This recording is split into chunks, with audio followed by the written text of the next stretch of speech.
Welcome, welcome everybody. Welcome Snowdrop, welcome. Hope you had a nice day so far. Let's play some new Fractal event. There we go. And of course, it's almost a full hour, so I will start here at this Fractal incursion. You get some additional rewards for going in there and, waiting for the boss until it dies 2 minutes after or something. And you get some achievements. The loot is not the best, but you get some achievements. I don't have that here. So exactly 3 and then you get 10 crystalline dust. Not too bad. I will take that whenever I can remember to be there at the correct time. Can also do other world bosses, of course, as well. I think the fire elemental and stuff, the easy ones in the starting zones. But I think I will probably more farm the event itself, because obviously it's more fun to go into fractals and get some loot that way. At least for me. But we already made quite a bit of progress yesterday. You can see I'm almost like, I don't know, 1/3 through almost. It's really good. Good progress, good progress. Welcome, Sucha. Welcome, welcome. So how do you enjoy the new event? What are you doing? Are you like amazed by it? Do you still grind it or do you not like it? Because I actually had some comments on my YouTube videos that actually said, I'm really upset about this and this part. But I personally think it's all around a really good event. I really think so.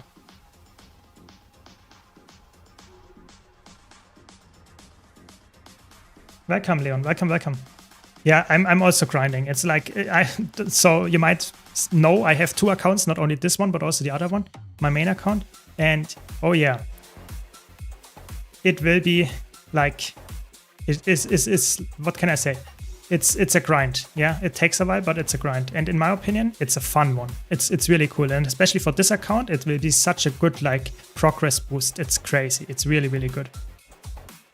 Welcome, Likely. Welcome, welcome. Hope you all had a nice day. And hopefully you enjoying the event.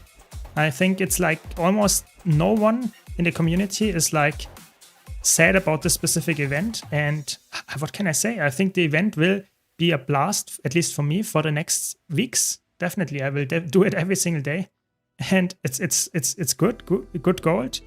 It's good progress. I mean, I'm just happy about it, and I hope most people in the community are as well, because I think that's something that we really have to like shout to ArenaNet, that we like events like those and they are amazing and they should do more of those. I think that's something that we really want to like emphasize and stress to them, because only then I'm like, this is so laggy, this event for me. It's crazy. If we can get that more often, I think that would be even better. Like some other content creators named this event like the best event in the last year, or maybe even in history of Guild Wars 2. I'm not so sure if I would go as far. Oh my god, I'm not pressing any buttons. Like, look at this. I'm just like, order tag is enough. This is so like the response time of the server is like almost gone. Yeah, but I really think it's a really good event, and I mean, to be honest, I'm just hoping for more like this in the future.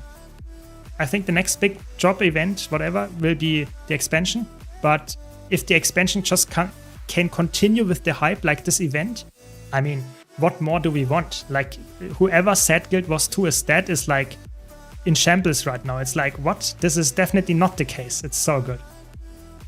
Yeah, I'm always happy to hear that, Sosha. No problem, you know, I'm always happy to get positive feedback for the stuff that I'm doing, so don't worry. Always pressing F, don't forget, like always pressing F here. Okay, then let's go back to Lion's Arch and do some quick play. A survey event would be nice. Everything is so fucking laggy. Yeah, so I think, to be honest, I think for me at least, this was like a very good patch. There was almost nothing that like broke or had some problem. But the only thing that I really dislike is those 4 bosses that spawn. It's like so laggy. Like sometimes I couldn't press any buttons. I was just waiting there and doing the auto tag. That was the whole thing. Other than that, I could not press anything. It's really those bosses that spawn in Brisbane Wildlands, Castle Hills, Snowden Drifts, and DSR Plateau. Those are extremely laggy. But if everything else is like, I have no issues at all. Let's quickly check what they have here in store.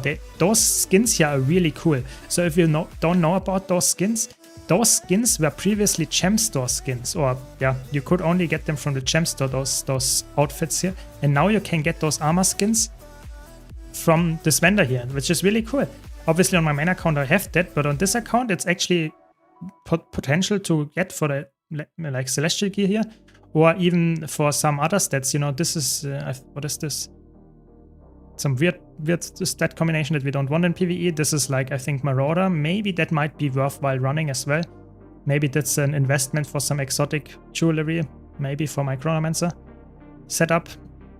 Yeah, so it's actually quite nice, and they have some weapons here as well. Their Commander, which is actually not that bad on a power Chronomancer. If you, so to say, don't play it in raids, this can be a valid way to pick for a lot of that, like boon DPS builds. You get like a lot of like concentration, helps to upkeep it, the boons. So I think that I might actually purchase some stuff here for my power Chronomancer, because obviously that's not the easiest thing to get. But I wanted to mention it earlier. This Fractal Incursion event is amazing because you not only get those tokens here, but in the later sections you even get bag slot expansions. Yeah, 2 of them. It's insane. It's really good. So I can actually get more bags here on this account as well. Really, really good. I'm of course a bag slot enjoyer. And then later there are also other cool things like another 20 slot bag that another one, and we get an accessory like with a plus 10 agony infusion. For me on this account, this is actually a really good thing. I save a lot of time grinding for this. It's really nice. So I can get some really good stuff from this event. Just log in, but it seems good so far. I think something like the matchmaker is exactly what this game needed. Expanded to more modes, of course, and some more tweaks, but yes, I'm happy overall. Yeah, I think this is like the overall sentiment, I would say. A lot of people say, okay, we want to see that in more modes. Hopefully that works well then, and most people would be happy with that. I would agree with this. Of course, I would say the closest one to tier 1 fractals would probably be dungeons, because they are so power crept nowadays, it doesn't really matter too much. For like raids and other stuff, I'm not so sure. Like I'm not completely sure if that's guaranteed to work, because you have so many roles that you need to fill.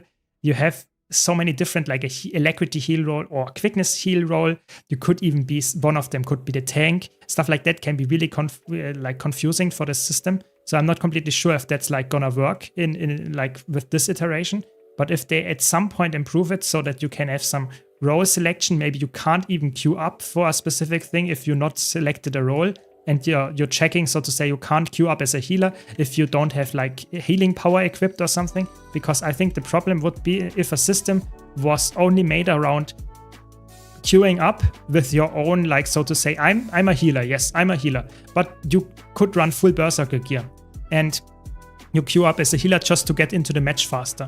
That would be really bad. So I hope they make something, if they improve on this feature and they really go into role selection as well, that this is, so to say, a little bit more strict and not something that instantly queues you together, but also gives you something on top of that. I hope. Yeah, raid incursions, that would be cool. I mean, I would like that. I would like that. But to be more positive, I really hope ANET does a similar event with similar reworks for dungeons to semi-revive them and keep them alive for a while after the key grind. That Lechi grind, yeah, I think that would be, to be honest, like, this is for me, like, I'm always speculating about the core feature rework, yeah, that comes 6 months after the expansion release. And for me, this is one of the things that I would say is, like, not that unlikely. You know, dungeons are somewhat, like, not that active content, yeah, they are somewhat dead. But there are some players that play them, and most new players that actually play them, they like them, yeah. Dungeons are not bad, yeah, people like dungeons. It's not that they are, like, people hate them, it's more like that people don't play them because there's no incentives to go back to them. So if the core feature rework would incentivize people to go back by making them maybe just a little bit less buggy or less, like, just outdated, then I actually think that could be a really cool event that comes up with this, like, core feature rework. I really think so. And you can see how alive the community gets when you have some crazy new features like this one. I really think so. And raids after that, perfect time to introduce easy mode as well. Yeah, I think this is like the perfect way to do it. Like making a better event for this event, for this specific, like, new introduction. Like if you introduce it to raids, make it so that you introduce it the same way they did it here with this fractal incursions. Yes, they are in fractals, but they start out as, so to say, tier 0 fractals. So fractals that don't have any difficulty. It's easier than tier 1. And this, in my opinion, would be like a perfect way of like getting people into raids, because they see, oh, it's actually not that scary, and then they can try the real raids because they might be not that not that challenging, not that hard. After all, if you tried it in the easy mode, so to say, I really think that would be amazing. Obviously, in raids might be a little bit harder to find a way to balance the encounters so that you still learn something and they're not like falling over dead within seconds, because you want to have at least some mechanics so that people understand, okay, I have to move in the screen field to survive the hit or something, yeah? Or move out of this red AoE to survive. Because if nothing is punishing enough to kill you, or at least make you have some health loss or something, then no one will do it, and then probably most people will also not know it in the real fight if you're going for not the easy mode. So I think there is some balancing to be done. In Fractals, they did a very good job, and I think they can do that for raids as well. I really think so. Welcome, Cyclo. Welcome, welcome. If you go up the wall above the Siege Master Dolphin, there should be an item for the achievement. Yes, I think on this account I already have it. I'm pretty sure I already have it. I was doing it yesterday as well. I'm pretty sure I have that already. But thanks for the tip. Thanks for the tip.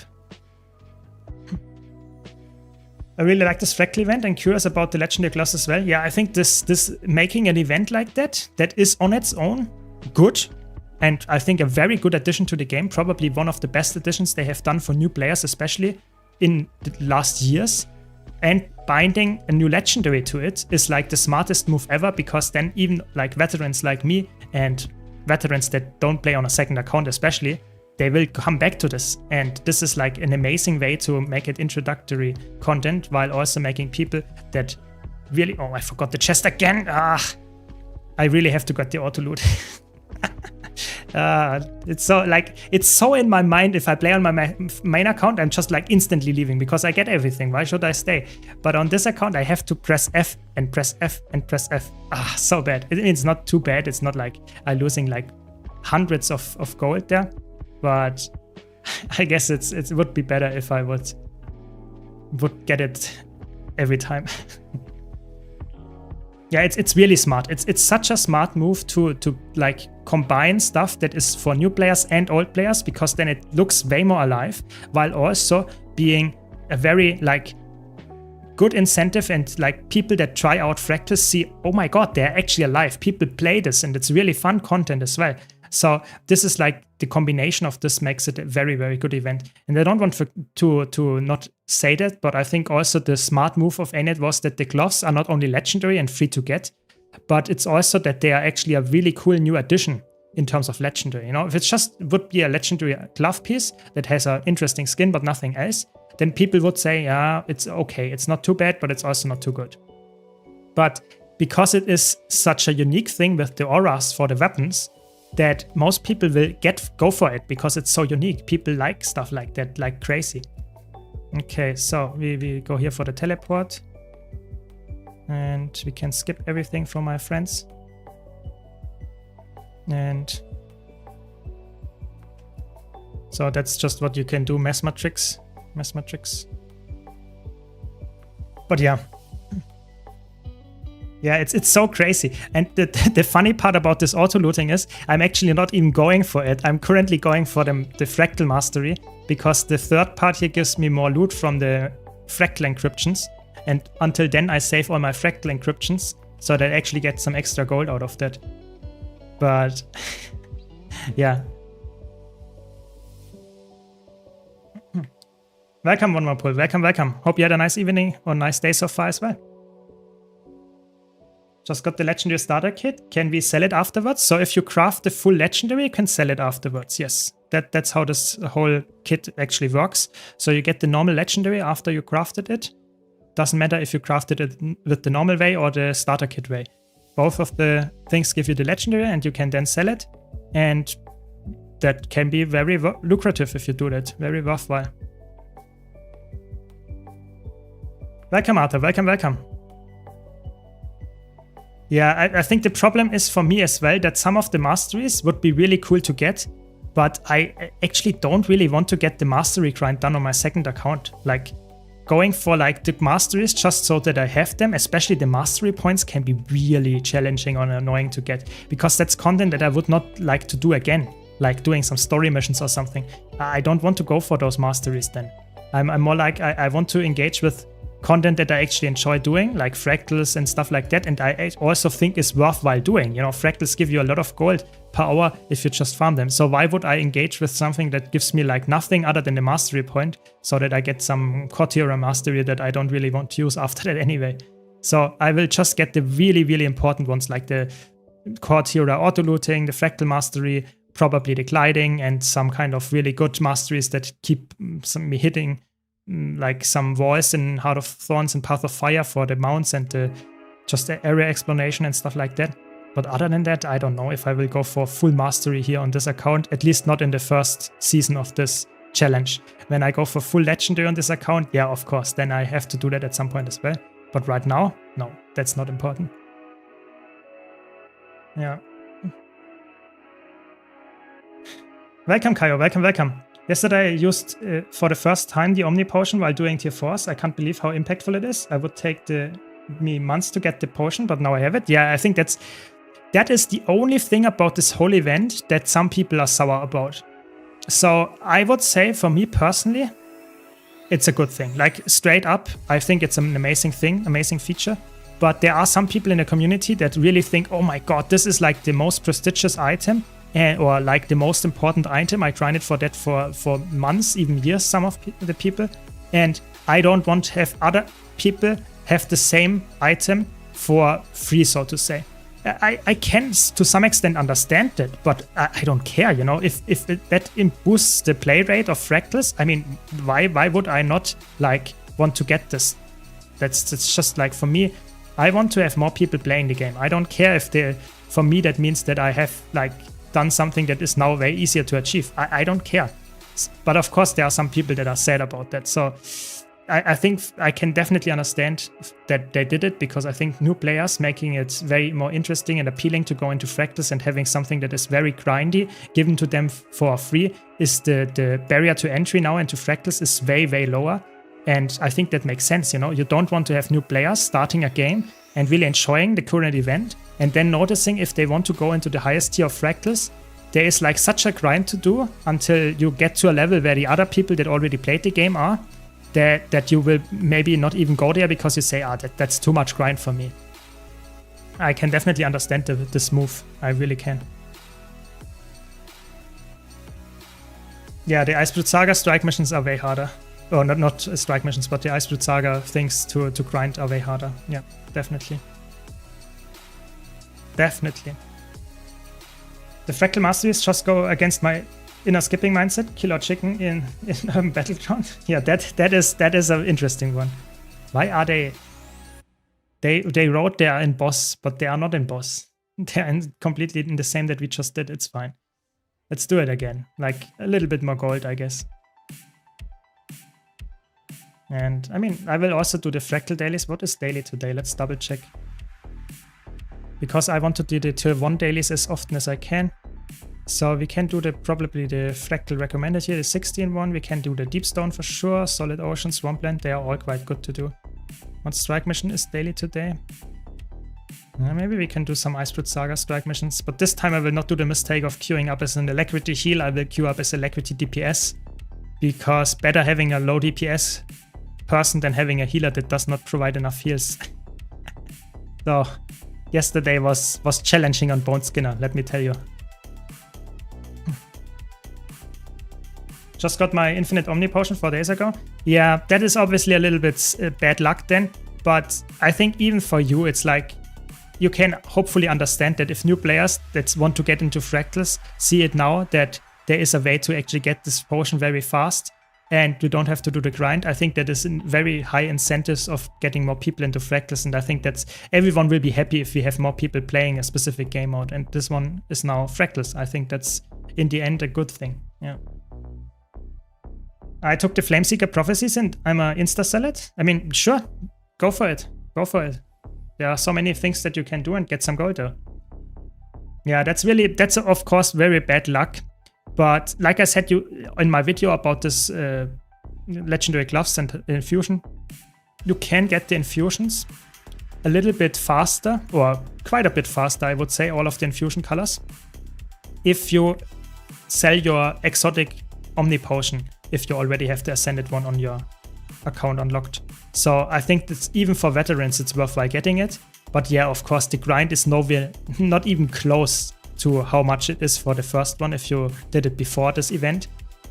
But like I said, I think it's nice to remove the barrier of entry into tier 4 fractals and stuff, because I think really this Omni Potion is like a very, very big like upgrade to your fractal experience and fractal journey. So I definitely think that makes a lot of sense, and I will notice this on this account here especially as well, of course, because having so much like additional damage and additional damage reduction on a brand new account is actually definitely noticeable,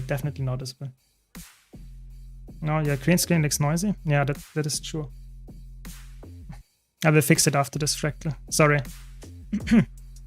Sometimes it's like with the if the angle is a little bit off of the green screen, you have some noises.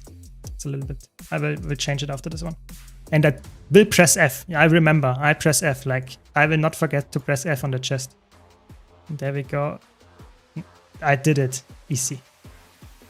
Was the hardest part about the fractal is pressing F, and I did get the fractal mastery. That's very good. I will unlock that instantly before I forget as well. There we go. Mastery level 4. We're getting somewhere. Okay, let's quickly check if I can fix the green screen. Give me a second.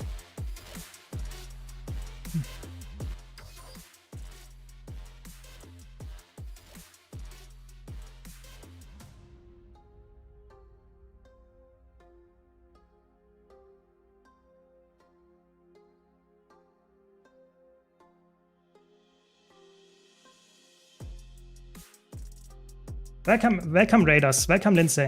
Just had to fix my green screen, now I think it looks way better. There we go, welcome everybody. Just doing some stuff here on stream. Some fractal incursions on my new Zero to Hero account, where I tried to get a legendary before the Visions of Eternity expansion, starting from scratch, started last week. And I'm actually a decent way already there because I got some lucky drops and had some really big grind going on, so I will probably get it quite fast, to be honest. So welcome everybody. Hope you had a good stream. Is the Gift of Exploration tradable with players? No, it is not, but you can craft a legendary from this specific Gift of Exploration, and by doing so, you actually are able to sell the legendary then, and then you will get gold for the Gift of Mastery and other account spawn stuff like obsidian shards, like mystic clovers and that kind of stuff. So in the long run, it is sellable if you sell the legendary, but you can't sell the item. So if you don't have enough karma, or if you don't have all the other stuff that you need for that, then it's not sellable. Yeah. And how much is it? It depends. You can check Overflow Trading Post Discord where they sell those services as well. I don't know how much it currently is. Typically it's around like 100-200 gold maybe, depending on how the prices are currently, but something like that. Yeah. What can you trade the Omni Potion for? You can trade the Omni Potion for specific like progress on those different colors, different infusions that you can get for your account. What is actually going on? They're already in a different instance. I think that's not gonna work. Yeah, so definitely the most important part is that you understand you have like, I think 8 different colors that you can get for your specific, for your weapons tips or whatever, yeah. And this is like only, yeah, it's like only acquirable for a new player that has to invest a lot of time doing even more quick plays after getting the fractal gloves. But if you're a veteran and sell your fractal potion or omni potion there, you will get like a progress. Why did I get booted here? What? Interesting. Okay, so you will just get some more progress towards those infusions and towards this progression there. So you will save some time and some gold. That's about it. You will not get your fractal relics back, for sure. I think the best thing would be to just offer 20k relics for the Omni Potion at the vendor and be done with it. Yeah, I guess that could have been also a smart way to just make it so that people just get a refund. Yeah, I guess that could also have been a way. I mean, I'm not sad about that, but I think I can understand if people are... I definitely can understand that. As a literal new player, just hit level 60 Necro. I'm excited for trying fractals. Yeah, it's a really good time. You know, you will reach probably this week, if you are playing the game a little bit more, then then you will reach level 80 this week and you can instantly start Fractals, and it's such a good event for that. It's really is. There are people that have played Guild Wars 2 for 10 years and starting Fractals now for the first time because of this event. It's crazy. It's really good.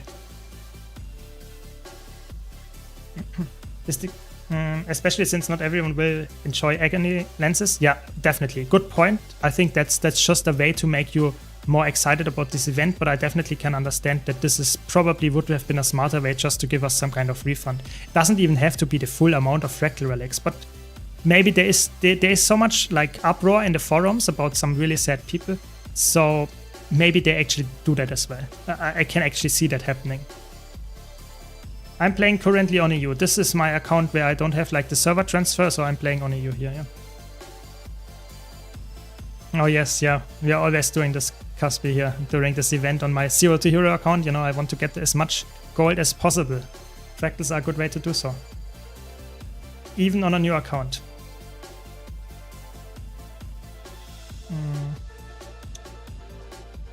As always, if you're a new player, veteran, whatever, and have any questions, just let me know and I try to answer them. I really also like this waypoint feature. That's actually so good for new players because oftentimes they don't know where to go, what to use. A waypoint is something that you encounter in your first hour of the game because it's in the core maps. So I think it makes a lot of sense to make that in Fractals as well, so people see, this is actually where I have to teleport. Makes sense. It's good. It's good. Even 10k would be a nice jump for Fractal God progression. Yeah, definitely. But it's just like, for a new player, you have to see it like they get those amount of Fractal relics. For veteran, you already played the game and you can now start where the new player is already at as well.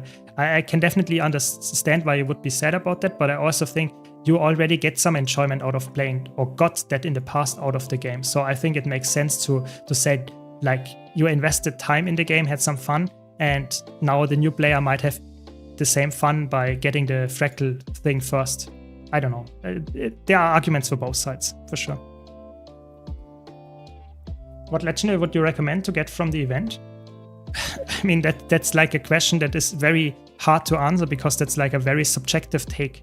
You should get the legendary that you, first of all, either enjoy the look of or you enjoy the weapon that you want to use on your character. So if you're playing all the time Greatsword Mesmer, you should probably get some Greatsword legendary. If you're playing like 3 different classes that use a sword, you should probably get the sword if you don't care about the skin. In general, like, I would recommend you getting a legendary that has both values. So have a very nice skin while also having something that is useful in your specific weapon and class combination. I really think so. But it might be hard for a new player to know which kind of weapon is worthwhile using, but I would say just get the one that you actually enjoy the look of and you enjoy the gameplay of, and probably there is a build for this weapon to be used in any game mode, I would say. But let me know your class and I can give you some tips if you have a specific class in mind, of course, as well. It's also so good I don't have to care about reviving anybody because it's just like the NPC will do that anyway.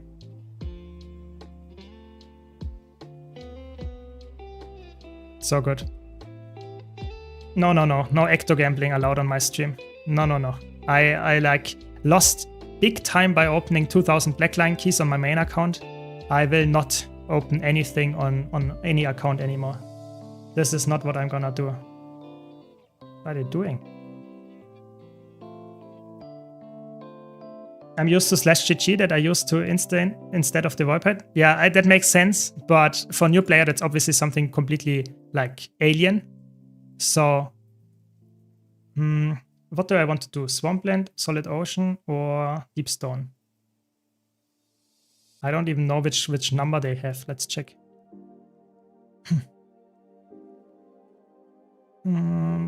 Swampland would be 5. And Deep Stone 11.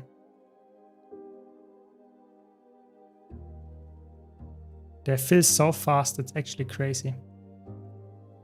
I want 5, 11, and 20. Maybe 16 if really necessary. Can also do that. Come on. I will just try to queue up for some more quick play. It's, I guess, also fine. It's also fine. There's a deep stone. That's already good. It's for the tier 1 daily, I guess. Very good. Also, did they change the skip here? I couldn't jump from the top anymore without instant dying. I'm not sure. They did fix some stuff, so I have not tried, but I actually did not notice that yet. But I think they did fix some stuff. They said, for example, they also changed the ballistas in the, how's it called, Urban Battleground fractal. They also changed the ballistas damage there and stuff like that. So they actually made some adjustments that were not only for the quick play, even for stuff other than that. Yeah.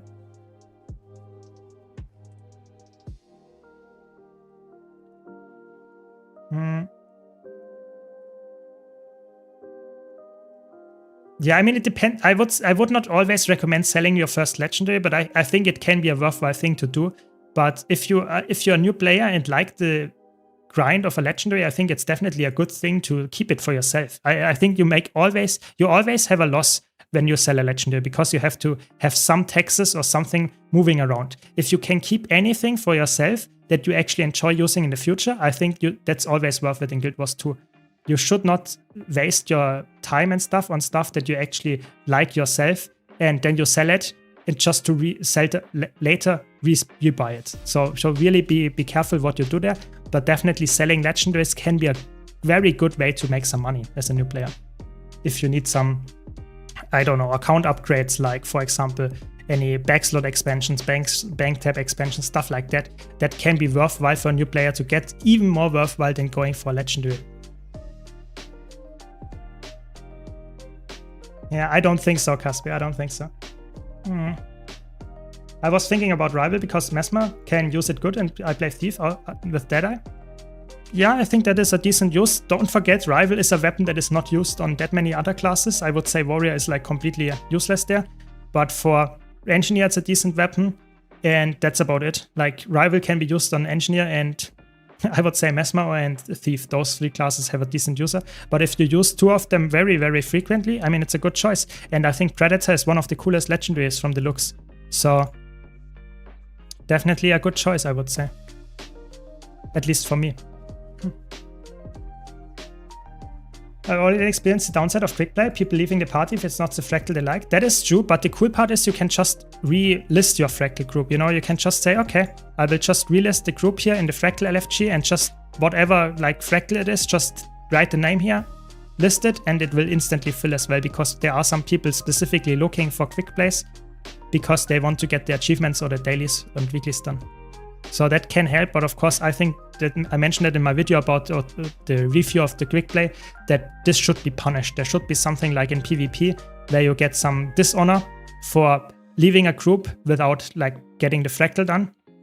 And then you should, depending on how fast you leave, for example, they should make it so that you maybe get no rewards in the next quick play you do, or half of the rewards or something like that, so that you get punished for doing that. I really think so. Good point. Welcome, Strillos. Welcome, welcome. Yeah, I mean, it makes sense to sell the weapons if you craft it with the starter kit and you just want to get some gold. That makes sense. It makes sense. Wanted to ask what you can craft with woodlocks, mithril and bloodstone dust. I'm permanently overflowing. Didn't really engage with crafting at all, but I'm getting to a point.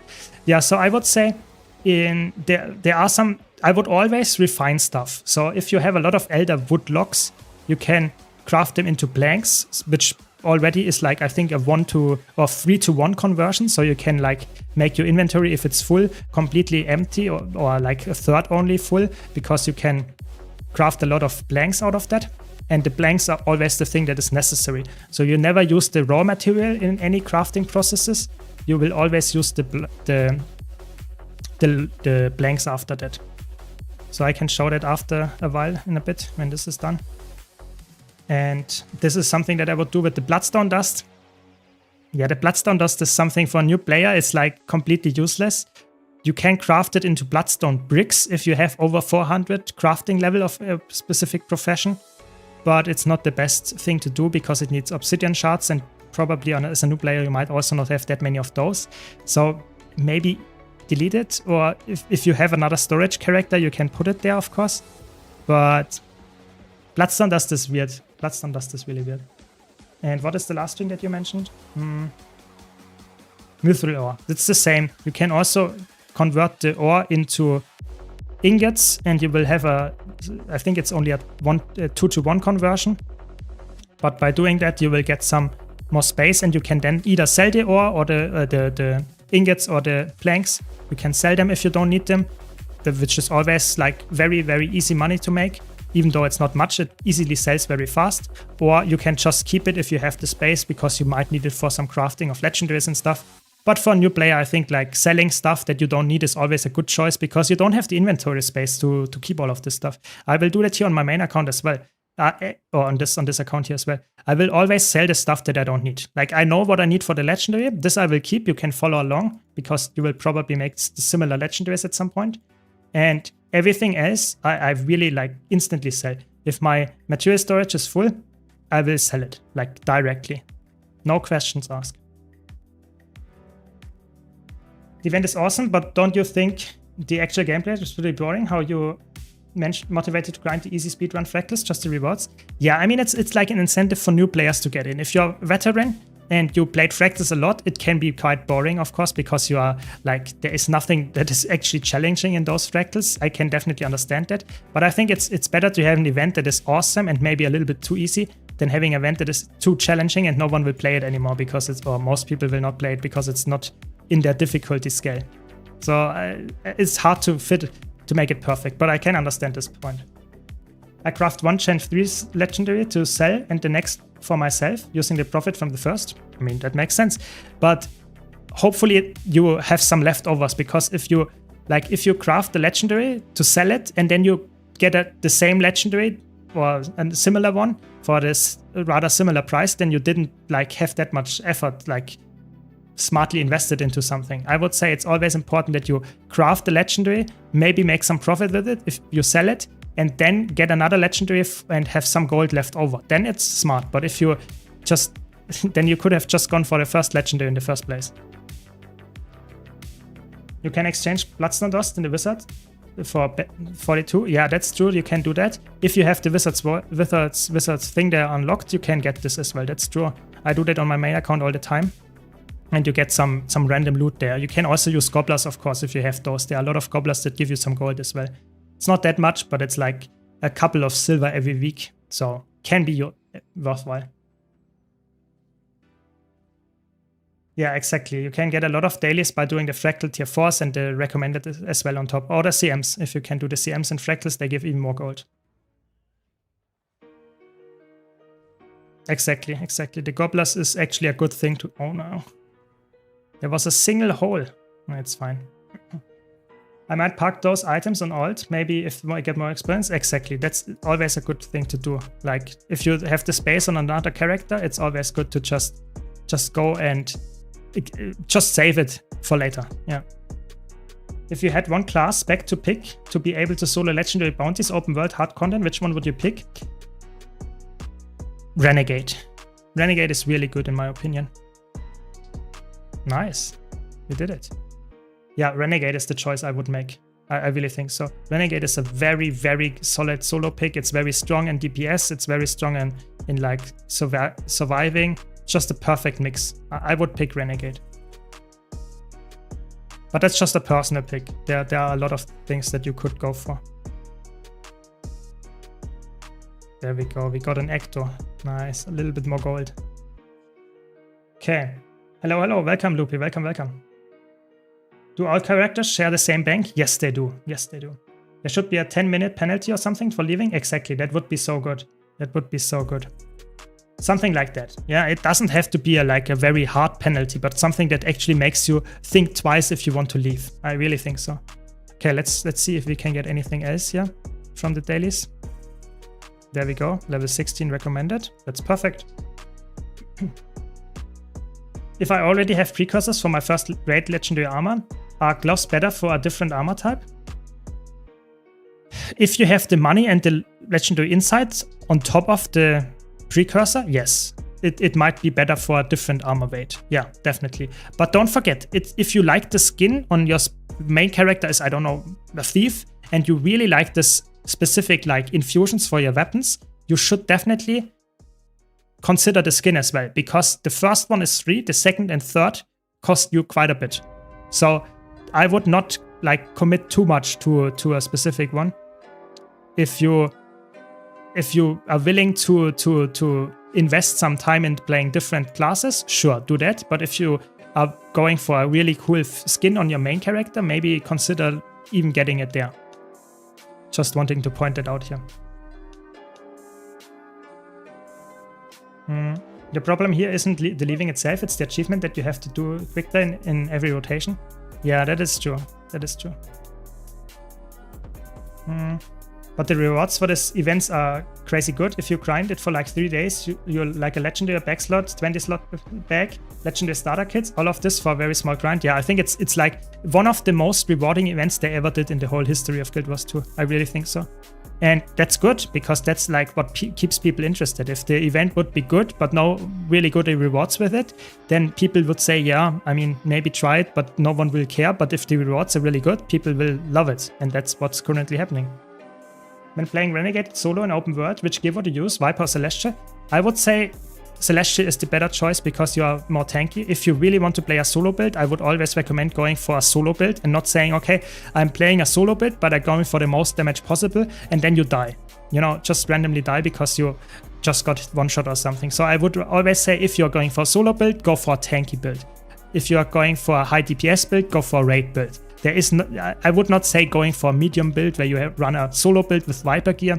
I'm not sure. Most of the scenarios, then it's a raid build viable there as well. So I would say full Celestial. Finally, they let Renegade cast spirits without needing path. That is true. That is so annoying. Like, that was such a good fix. At the same time, they also nerfed some Renegade in PvP though. But still, yeah, I think it's a really good change. What are the prices for the second and third glove? I will tell you when I get there. I will tell you when I get there. I don't know it yet because the vendor only appears if you bought or got the first gloves.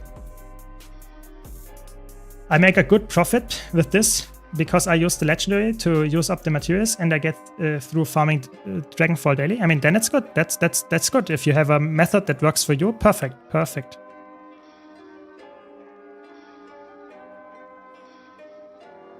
So I will also try to level my fractal level as it goes, because I'm already a fractal level 5. I want to go as high as possible, so I can also see the next fractal difficulty scale and stuff. So that's actually quite important to me. So that's quite cool, the progression element here. That is like 12 years ago or something that I leveled it on my, or like 10 years ago that I leveled it on my main account. So new experience. Welcome, Skywolf. Welcome. Yeah, the Omni Potion is definitely like, this is a thing that a lot of people are said, a lot of veterans are said about. So I would definitely say, for me, as a veteran, I don't care, but I know that a lot of veterans do care because they don't have as many fractal relics lying around as I do, or are sad about this. So maybe there will be some compensation coming from AMAT in the future as well, because they see, okay, there are so many people sad about that. But who knows?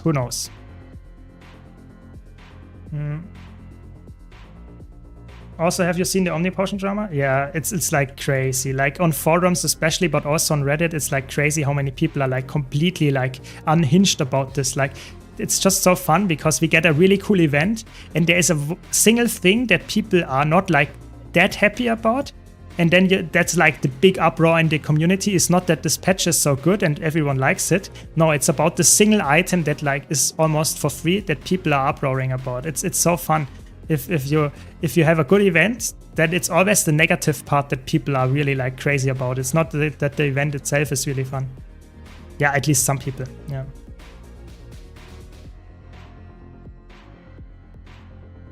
But we are getting there, you know. Look at my account gold. I'm already at 60 gold on my account here, day 8. Not bad. I'm actually really happy with my progress on this account.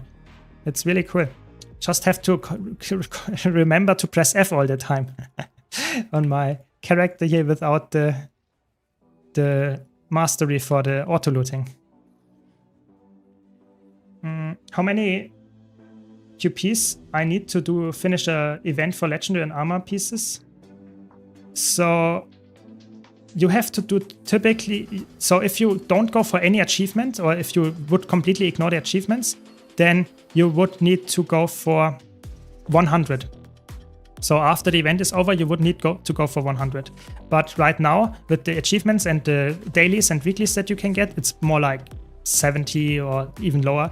And it's covered over the course of like 3 weeks or something. So it's a very, very like low investment and grind, to be honest. If you do once every day and like in total 10 per week, you actually get that. Like you get that done with the achievements. So it's a very low grind for the legendary. It's just a hard grind if you want to get it in a single day. Then it is quite hard. Exactly. Thanks for Kaio for pointing it out. But of course, with the events and stuff, you can actually over 4 weeks, you can actually get that, and the achievements and the dailies, you can actually get that way faster. Infinite Ages Bunker Dragon Hunter is a really solid build for bounties.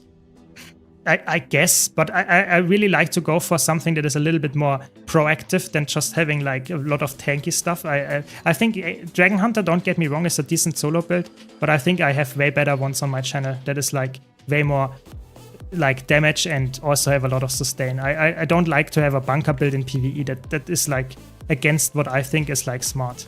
But if you like it, sure, go for it. People just want to cry and complain. Yeah, that's true. That's true. Yeah, the thing with the Omni Potion is that you get the Omni Potion now for almost free from the Astra Acclaim, and people that already have it are sad about it, not the people that don't have it. The people that don't have it are really happy about it, but the people that have it before, like veterans, they are sad because they grinded for it, and now people get it for free. That's the thing, and they don't get like refunded for it. That's the part that people are sad about. I don't care, but I know a lot of people in the forums and in the community that actually are sad about that. Which is understandable to some extent, but if you are like really, really mad in the forums, I think that's going too far, because that's not the mindset we should have. I got 2/3 of the infinite potions. I'm still happy for new players. Yeah, that's the correct mindset in my opinion. If you're happy playing, you don't go crying in the forums. Yeah, I guess that's always the case. You know, people that are happy about something, they just continue doing the stuff. But people that are unhappy, they are the loud ones. That is true. That is true. That is true. Yeah, the push release, I actually played a lot of push, or not a lot of push, but since yesterday I played some push and it was actually quite fun. Like off stream, I had like 2 or 3 matches. It was actually quite fun. The push is a fun game mode. I just hope we don't get like 5 versus 5 or like team of 5 solo queue players against a full pre-made team. That's a little bit annoying if the team is too good, but definitely, I definitely like it to some extent. It's a nice, like, different thing than usual. I mean, people needed to relax a bit. In Lost Ark, we often have hyper boost events. New players get progress of 2 years playing. Yeah, I think, to be honest, like, if you have games that are that old, like Guild Wars 2 or World of Warcraft or Final Fantasy, especially if they have some really big progression, like having like insane amount of higher gear that you needed to go for different 10 different years of gear grind. To be honest, Guild Wars 2 doesn't have that problem, and even there people are crying. And in my opinion, I think it's actually, so those like catch-up events where people can get to a level, oh my god, we are clearing all of them. That's like a very low level group. Okay, I guess that's fine to me. I mean, get some experience, get some loot, but that's not what you need to do. Oh my god, they're all left. Okay. I guess not then. But yeah, I think so. Those catch-up events are actually is a really good way to introduce new players to a specific content. I really think so. So we want to do some dailies before I want to do some other things as well. I already did Deep Stone. Maybe we can get some daily strike missions. No. Okay, let's do some quick play, I guess. I just thought that if I make legendary gloves for medium armor, my precursor for medium gloves will be dead weight on this account. I'm not very interested in skins. Yeah, then it makes sense. If you're not interested in the skins, then I would say go for one specific armor that you use all the time. So if you're medium armor class enjoyer, get the medium legendary armor there from raids and get the gloves for light or heavy. Yeah, I'm definitely with you there. I'm thinking of starting to try out easy strikes and raids as a healer. I'm currently considering Druid and Scourge. Can you recommend one of the two? I would say Scourge is easier to play and less punishing. because you just randomly press some buttons and you will be fine. Druid is a little bit more proactive, where you have to understand how to actually heal, because your healing is very spiky, where you go into Astral, how is it called? Celestial Avatar, and you get a lot of healing out, and as soon as you leave, you actually lose quite a bit of healing power and stuff. So I would say Scourge is way more like forgiving in that regard, and nowadays with the buffs to it and stuff, I think actually it's a really good build. More flexible in new players' hands. So I would go for Scourge. And you will not have no problems. Don't worry. Don't you have to wait a week for one of the achievements? Yes, you can't get this right now. You can't get the gloves until like 2 weeks. I think in 2.5 weeks you can get the first player will get the gloves. It's not, you can't get it right now. It's time gated. Have you made a video on how push works exactly?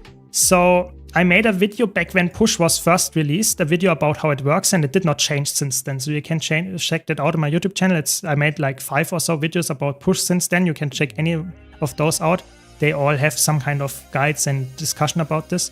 But I have a somewhat like 1 year old or like 9-month old video about this, and it's still up to date. Of course, they made some adjustments to how the specific mechanics work and how potent they are, but the general gameplay of push works exactly the same. I have like, yeah, I think that's how it is, yeah. I just started out 3 weeks ago. What do you think is a good beginner class? Easy to learn and play for a solo open world? Necro, Warrior, Revenant, Mesmer? Oh my god, there are so many good choices here.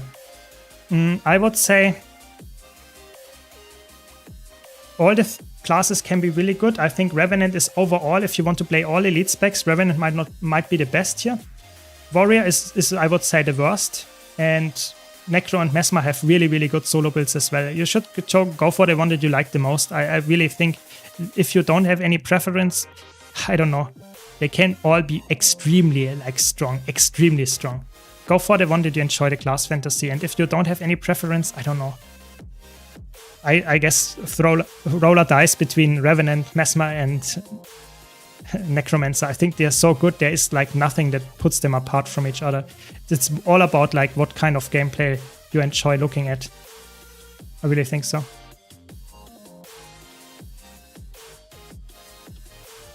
Yeah, I can understand that, Winslow, but what can I say? I mean, I'm personally not too like sad about it. I like it if we get more new player rewards, because after all, we need more fresh blood in the game. That's what keeps the game alive. If people want to flex, they can still go for Fractal God. And Fractal God gives you also some stats and more gold. So I think it's definitely a good point. Fractal God is always the way to go for, and that's not only the potion. Are the legendary claws you get from the event on all 3 armor classes? Yes, you can get them for all 3 armor classes, but only the first armor class will be free. The second and third one that you want to get, you have to purchase it for regular or almost regular amount of legendary resources. I think Guild Wars 2 will be still there in 10 years. If it's still there in 20 years, I have no clue how the world looks in 20 years. But in 10 years, I think Guild Wars 2 will still be there, yeah. I really think so. Because I think Guild Wars 2 is a game that is, especially with the last year or so, gets a lot of updates that are making it so that you can play it in a very, very easy way, even if there's like the community player basis might not be the absolute highest anymore. So I definitely would say this is like quite likely to be around. Yeah, I really think so. Yeah, I have 3 of 3 potions, and I wanted to make an Omni Potion 2 days ago. I would like the Omni Potion from Wizard's World to give some unique reward as a skin or title. Yeah, that maybe. Yeah, I guess that could be something, yeah. Welcome, Ray, welcome. Since we're getting a second legendary starter kit, are you gonna get it for the 0 to Hero Mesmer? Oh yeah, I will get it. Yes, I will get it. I'm not sure which kind of legendary I will go for, but I will definitely use it. And the cool part is, from the legendary starter kit, I can show that to some extent. In the legendary starter kit, in the one from Wizard's Vault, where is it? Yeah, there is. And can I preview it? Yes. Oh no, I cannot preview it. But there is the Gift of Magic or Gift of Might in there. And if I get a second starter kit, I can choose the other one And then I will have like both of the gifts, and I will have like not that much to craft anymore, like because I can combine them. So I will definitely use both of them. I'm not sure which one I will get. Maybe I will stick to Sunrise because that was the one that I was starting to go for. So maybe that's the one then. I also play Black Desert, and there are, at the end you grind hundreds of hours for an upgrade. Yeah, in Guild Wars 2 that's not the case. Guild Wars 2 gearing is like very front loaded. You get the gear very easily, and then if you want to get legendaries and stuff, that's more like for cosmetics or quality of life. It's really not about upgrading your character anymore. Is Druid better than Scourge if you learn it properly? In raids, yes. In strike missions, no. In raids, it's better because it can deal with some mechanics very, very well, whereas Heal Scourge might not be able to do some of them, but others it's better. I think Heal Scourge and Druid are very similar for most content. And it's just like Druid is a little bit harder to get used to, whereas Scourge is very easy. But the skill ceiling of both of them is quite high, I would say. You can do every single piece of content with both of them, so don't worry about it. Even the hardest CMs you can be doing on Druid or Scourge, both of them work fine. So I would say it's just the barrier to entry is a bit higher on Druid.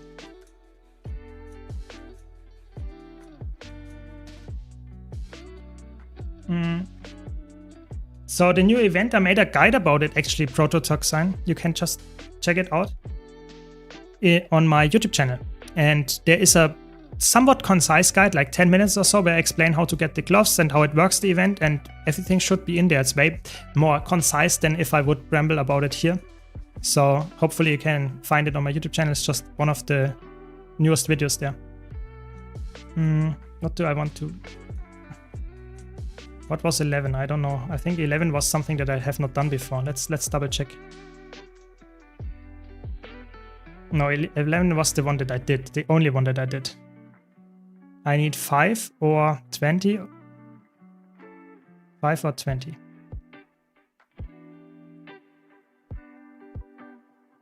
Okay, let's wait a bit. Maybe we get it.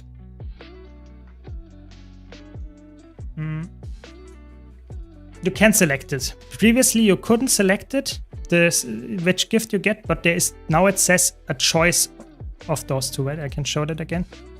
You could previously you couldn't do that, but see when I go here, it says your choice of a gift of might or gift of magic, because that was a common criticism that people did not like, because you got a random one and you got like gift of might, gift of might, gift of might, and you had like 8 of those lying around. So this is definitely a good one. Now you can choose it. So what do we want? 5 or 20? No one is going for it. That's sad. Maybe we have to do another quick play, I guess. Or some strike missions. You want to get some loot, and then we also have to do some more world completion. That's the thing. I don't like that too much, but we have to do it. Okay, let's catch up on chat. Yeah, they're cooking with the Twitch drops. Like, on the 16th of September, we get new ones, actually, not old ones, but new ones again. It's actually really good. Twitch drops, I'm looking forward to it, of course.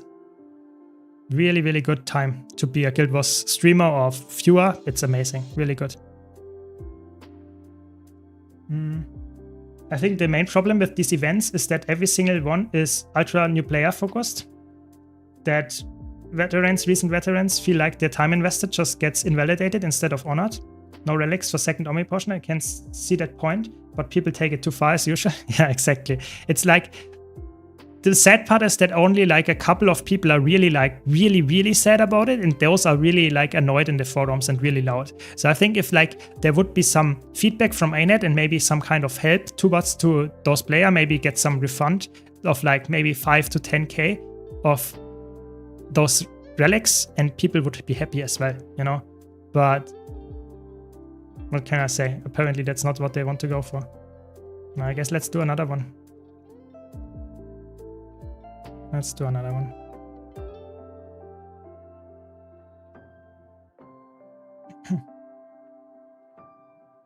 What Rev Elite spec would you advise me? I'm a beginner and want an easy learn and play, but really good for solo open world.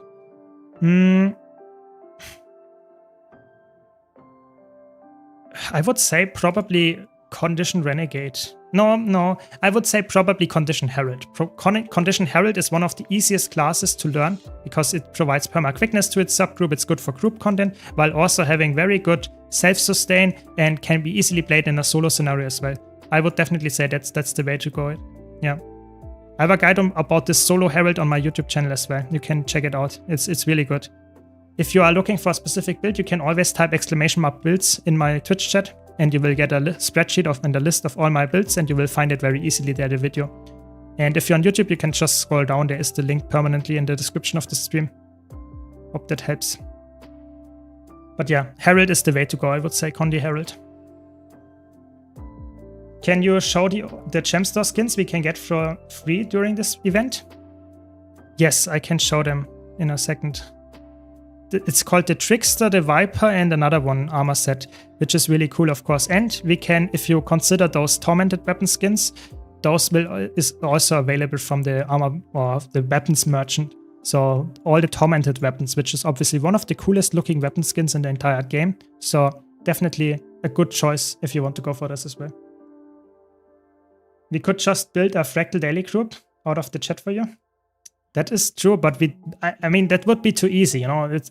I really want to not like push my streamer like experience here too much, because I really want to like make this like realistic for players to say, okay, I'm a new player, let's follow the Zero to Hero challenge somewhat along. And if I like find my groups within seconds just because I'm a streamer, it's not really relatable. I need some quickness or swiftness. Give me some swiftness. No. But yeah, I definitely could do that. But it's not too bad, you know. The quick play, I have to do it anyway for the achievements and stuff. And it gives me some gold as well. You know, I'm here for the gold. That's like the main thing that I want to do. The dailies help, of course, but I'm mostly here for the gold.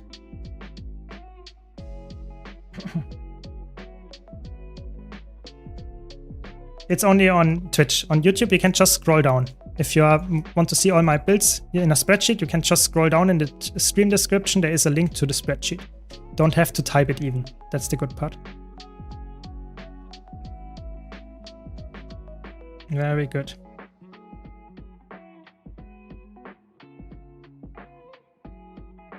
I'm just here for the cake, can relate.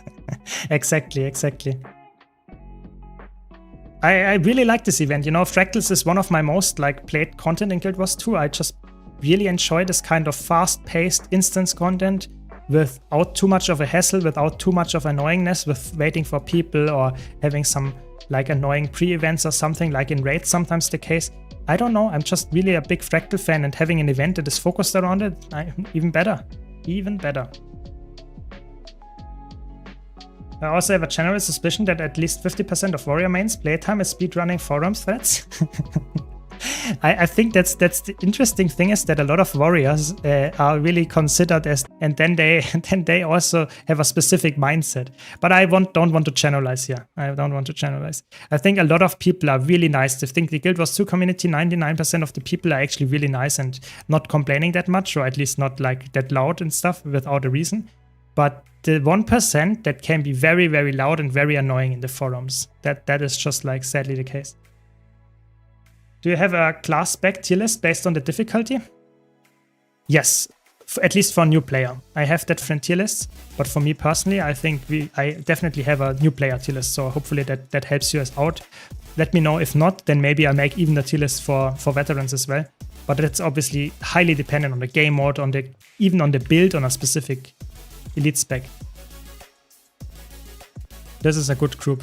You can see they actually put down projectile denial. It's crazy.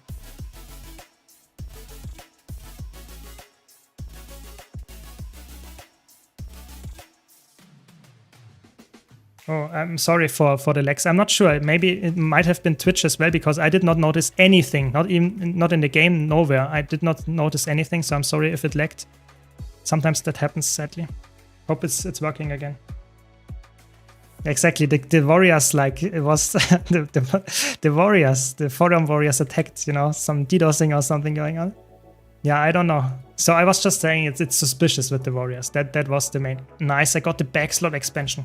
Oh my god, it's so crazy. This event is like insane. It's like insane. I got a backslot expansion already. It's so good. Now I can get used it here on my character, get some more usage, and I think I even have a 20 slot bag or 15 slot bag on my bank. So good. So good. And let's clean up the inventory a bit. And look at this. It's actually, we are getting somewhere. We are getting somewhere. Some more gold, even more gold. Need a vendor here.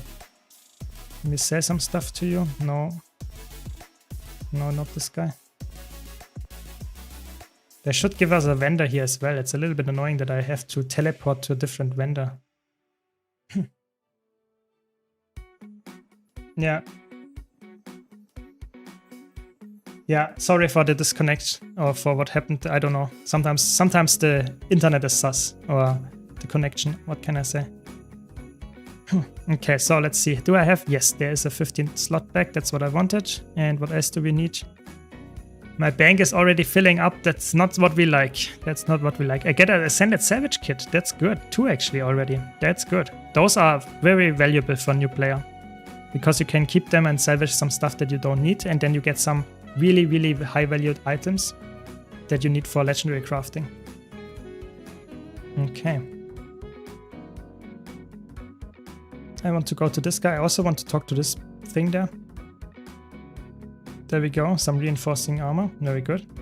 So if you don't know, you can talk to anvils and then you get this reinforced buff, which increases your health and defenses a bit. And that will last for 12 hours. And there was another system when the game launched, but now it's this, and that's really nice. Helps to just have some more defenses. Obviously not necessary, but it might make you survive in other content where you might have died. So in the long run, definitely worthwhile to use. And don't sweat too much about it if you don't have the time or forget it about. But I would say it's definitely worthwhile using.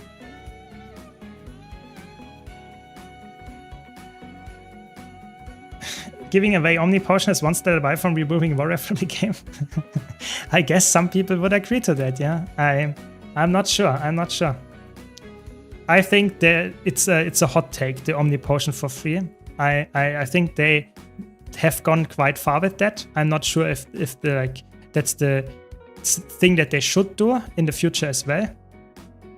Nice, Alacrity DPS, we are in.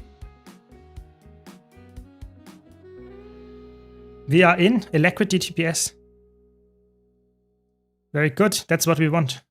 We want to be Alacrity DPS. This time not Boon DPS or not heal, because last time as we were the healer, that was a little bit tough on Bone Skinner, I have to be honest. But now we played ADPS. That's what we want. Very good. Are you planning to do Fractals event and getting legendary gloves on this character series as well? So I will do it on both accounts, and this is my Zero to Hero account. I'm currently playing on that, and that's what I'm going for. I'm going for the gloves as well, but this will not be obviously the goal in this series. I will go for the legendary weapon, because the fractal gloves is of course a legendary item, but my goal as I started the series was to get a legendary weapon. So I will get both of them hopefully before the expansion drops. That's the goal. And I'm already quite a bit there, to be honest. I'm having quite a lot of stuff unlocked here already, 160 from this achievement. Yeah, we are getting somewhere. I still need some Tyria things and some other stuff. But yeah. I think they should put Gift of Battle for 500 Astral Claim. To be honest, I don't want to choke, but to be honest, this is something that I can see them actually doing at some point as well. With the Omni Potion, I think they could actually make Gift of Battle available in other content as well. Other than PvE, World vs. World rather. I actually could see that happen. I really think so. A lot of people are complaining nowadays that you have to go into World vs. World to craft the legendary yourself. I think they could make something like that. I want to swap to my DPS build though. There we go. There we go. Still have nice. Should probably go for the DPS build here with full DPS. I guess. Yes. And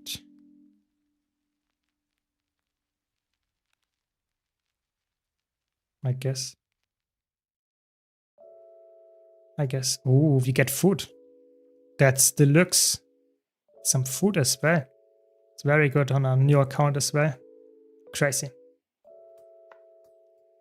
Yeah, but I think the intention of giving you, like, trying to push you towards playing other game modes as well is, in my opinion, a good thing, because Guild Wars 2 is designed as a game that you play in various ways, in not only playing PvE and stuff, but I can definitely see why new players would be a little bit sad to have to go into World versus World, or even veterans, because they played the game for a specific part of the game, which is PvE, and then you have to play it even to go into competitive modes. Yeah, I can understand why people would be sad about that, but I personally would say this is, yeah, what can I say? It's not too bad. World versus World, to be honest, I have to be really honest here. Like, World versus World grind is like just standing around AFK for 90% of the time and flipping one camp each 10 minutes. Like, I'm not joking. This is like the most amount of like stress that you have there. Yes, you might get killed by flipping the camp and stuff, but if you're doing that for like 5 hours with the boosters, you are done. You have the gift of battle. So yeah, I personally think it's actually people oversell how annoying it is. I really think so. At least in my opinion, you know, maybe I'm too much of a like competitive mode enjoyer and I don't care about that, but what can I say? I really think so. I think it's not too bad. Like, playing for 5 hours World versus World of some passive gameplay. I will do this on this account here as well. Don't get me wrong. I will do this quite soon as well, because I need a gift of battle as well. I don't have any ascended gear yet, and I will still go in World versus World and try to do a little bit of roaming and stuff to unlock some more just useful stuff for my account, especially the gift of battle, which I need to craft the legendary. So I'm definitely like, I'm in the same boat, but I actually don't care too much. Yeah, exactly. You know, I can understand that this is not the gameplay that you like, but it's incentivizing you to play a different game mode. And if you are one of the people that don't like it, that's too bad. But I would say if like one of like 5 players actually finds World versus World because of Gift of Battle grind and then actually enjoys it, I think that's a win for the game. Yeah, at least in my opinion. But I could be like completely unhinged with this statement. I'm not too bad, you know, I'm out DPSing 2 people. I know that's, or like, we have 2 healers and we have like 2 other, I guess 1 other support and 1 DPS, and I'm out DPSing at least one of them. That's okay. Like, this is not a meta build, or like, you would not play Celestial at least on this one. This morning I spent 2 hours with my experience booster active doing exactly that. Yeah, exactly. I mean, that's like what a lot of people do, and I will do that on this account here as well. I will definitely need longer than on my main account because I don't have all the boosters and all the like possible loot things to get. But I mean, come on, it's not too bad. And I will also use that to get some hero points unlocked that I can't get any other way. That's also a nice way, you know. So you get some gold on top of that by farming that. I think that's not too bad. Oh my god, we almost get the gold reward. Almost. That's fine. Need some profit crystals. That's the most important thing here. Why is that? Because I really want to get the profit crystals so I can interact with this guy and can purchase some kind of ascended... Oh my god, stop talking. Some ascended armor and ascended weapons. I can purchase those from raids. Currently I have like 23 profit shards and I will get more of those in the future. Especially when I open those boxes here. So I need some more profit crystals. So 1 more daily of those priority strikes after this one. And I can open this and get some more loot out of that. So a lot of good loot getting from those Iceblood Saga strike missions, even if I not open the chests. Obviously, I lose quite a bit of gold by not having that. But what can I do? You know, I don't have the mastery for all of that. What's that one? Ah, that's the Spirit Nova. That's really good. Spirit Nova is for Bone Skinner. Nice. The other things I can't get yet.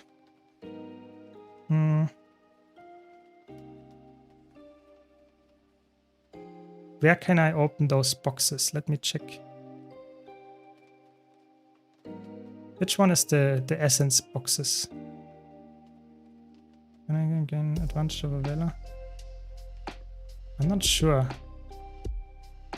Actually not sure. Doesn't matter. One of those will give me access to the... No, I think my clone spawned, I hope. Very good. Do you need some pre-made group for strike missions like new player, or is it possible to find something via LFG? So LFG is very, very good enough to play in for strike missions. It's not a big deal at all to find people there, and it's also not necessary. You can see I just find a group here and it's completely fine. We have enough DPS, we have enough heals and stuff. It's very, very easy. But you should obviously join a group that looks for a specific role. If you join a group that says all welcome, that is not guaranteed to actually get the kill, because if there's no one like organizing stuff, that might actually be a little bit annoying. But if you are like someone that wants to get better at the game, you should probably go for something that is like at least considering to get the kill. So I would say in 99% of the groups, you just join with the role. If you're DPS, join as DPS. If you're boon DPS, like providing alacrity or quickness, go for those. Sad, I still can't smash them. It's fine. But yeah, so pugging is definitely worthwhile enough. LFG. I used the LFG to find this group, and you can see we are completely like smushing it. We are like getting it very, very fast and have no problems at all. And you can also see I'm getting some decent gold here, 61 gold already, and slowly progressing there. And of course, you should at least understand slowly after playing it multiple times how those bosses work, so that you don't grief your group. But most of the Icebrood Saga strike missions that I'm currently doing, they're really not that bad.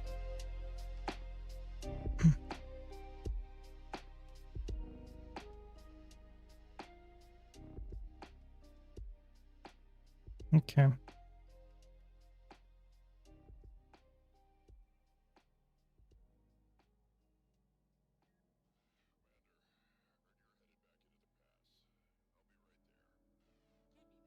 So we are almost done with the Icebrood Saga strike missions. Then we get some... What did we join here for? Dragonstorm as well, I think. Yeah.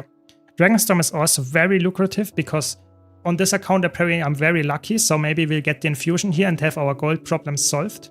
That would be obviously really good. Other than that,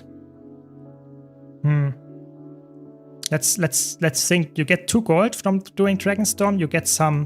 What was it called? Where is it? Those Tyrion defense seals, which you can trade for materials. So you get some tier 6 materials on top of that, which I need for the legendary again. So definitely everything comes together by playing a lot of instant content. You get just a lot of different things. And at some point I will also play some World vs. World and PvP a bit more on this account, just so that I get more rewards that I get and not really any other way. For example, I can grind from World vs. World not only the... Where is it? Gift of Battle reward track at the end here. I will not only get the Gift of Battle, but I will also get some Mystic Clovers on the way, some Obsidian Shards, which I obviously also need for the Legendary. So I can... Everything comes together, and it makes a lot of sense to grind for different things all at once. But as always, if you have any questions, let me know. Let me know. And...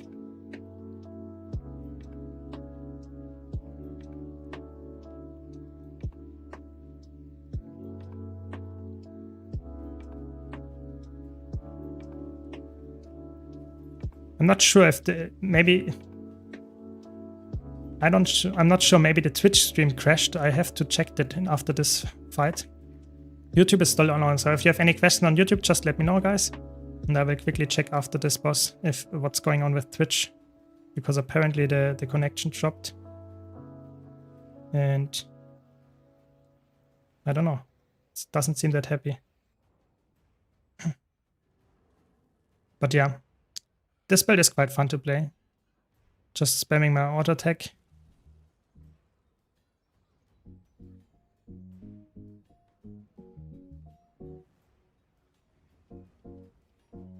Yeah, it seems to work. At least YouTube works perfectly fine, I think. I'm not sure. I'm really not sure what's the problem for Twitch. Yeah, but as always, if you have any questions, any comments, I'm always happy to answer those. And other than that, let's just enjoy some more Zero to Hero account challenges here. There we go. We did it. Also have to remember to open those chests as well. I think yesterday I forgot that because auto loot is really like, it's so engraved in my brain. It's crazy.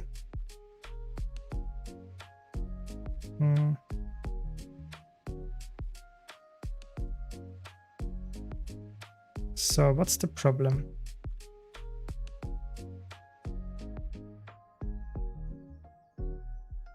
I mean, it's still working, isn't it? I mean, what, I don't know.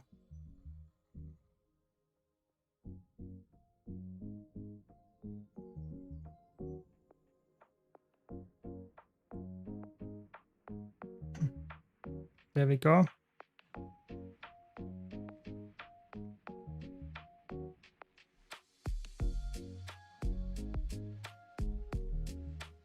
Next one. Also some more luck, very good.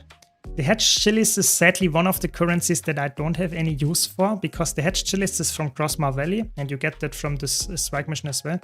So if you have a lot of those, you can use them for some cooking recipes, but that's about it. So I can't really get any ascended trinkets with this or anything. So it's not that useful, but yeah, I don't know. I will definitely keep them because I have 250 storage, but I can't give you any good tips there.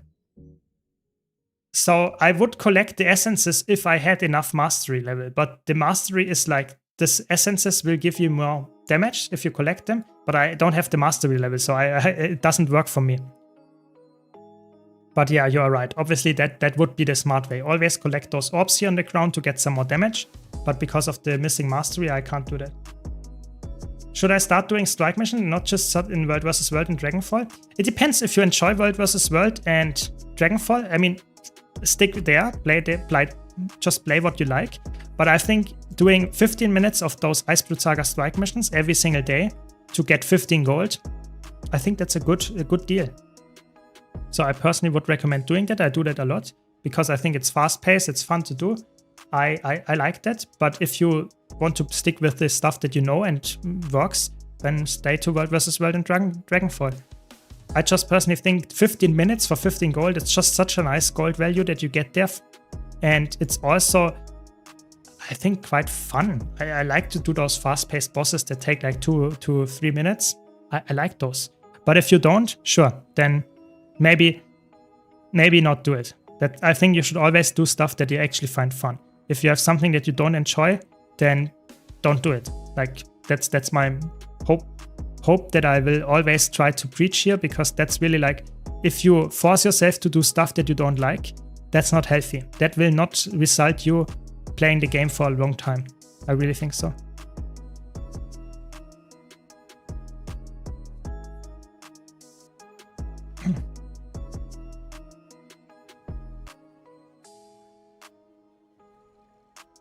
Okay, we have some stability even here. That's crazy. I know. I give myself some stability in this build as well, but even the others had some stability because I had higher stacks. So that's surprising. Not always the case in a group like this. Very good.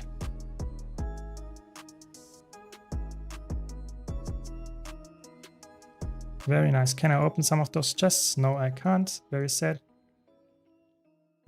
My problem is always the first run because I don't want to grief. Yeah, don't worry. That's what I would say. If you play a DPS build or anything, you just join. Like, say I'm DPS, you have no responsibilities other than dealing damage. And if you deal decent damage, just like do anything and just press some buttons and don't like try to stay on the commander tech and you will be fine. Like really, the Iceblood Saga strike missions are so easy to join. It's really not bad. It really is. Now, this is the hardest one that we will now do. That's the Bone Skinner one. But even that one is not too punishing. You just have to follow your commander, always stay on this guy, and you will survive. Hopefully. So.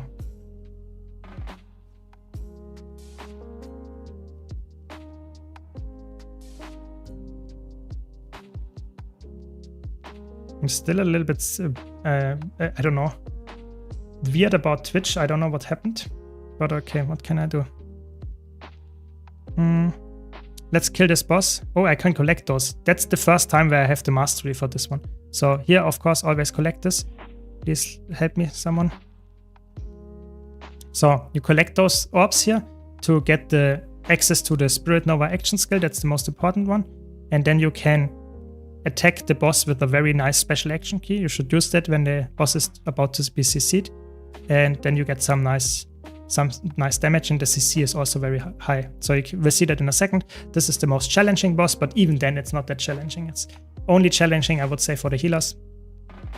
Other than that, it's not too bad. Not too bad. And we will get the special action key like in a bit. Look at those boons, it's crazy. Good group actually from the boon uptime. Not always the case, I can tell you that much. So here's the special action key, we will CC, and we get the CC on the boss, very good. Now we have a lot of like some kind of burst phase for the boss. Everything looks good and works well. And another CC of the boss, or another thing here. I will go invulnerable just to make sure that I don't die here. Like I said, this is some kind of a healing check. So if your party and your healer is a little bit lackluster, then you will notice it here quite hard. But you can see we can heal enough here and we survive. And if you're joining as a DPS for the first time, it's not your job to heal, so you will be fine. Other than that, you just try to survive and sidestep all the attacks. If you can't survive all of them, that is not a big deal, that will happen. And it happens to very like veteran players as well that are just not looking. Just try to survive, try to understand what killed you if you die here. It's not too bad, it really isn't. And dodge the jump and do the CC, very good. Do another one here of those. And do some more of those. Yeah, looking good, looking good. I mean, we lost 3 players. You see, that are veterans and we still lost 3 players. So it does not really matter if you're a new player and die here as well. Don't care, don't care. There we go. No, that wasn't the smartest teleport, but okay. There we go. And last 14%. Sidestep this attack. And we can do this again. Another Spirit Nova, very good. And just dodge this. Get some of that going. There you go. So apparently my Twitch stream crashed and I have to restart it, but I can't do it right now because it will take some time. And if I try to restart it during this like boss thing going on here, I don't exactly know what. So this one, this is a different element. I can't open this one, but the others I could. That's good. We are already getting somewhere.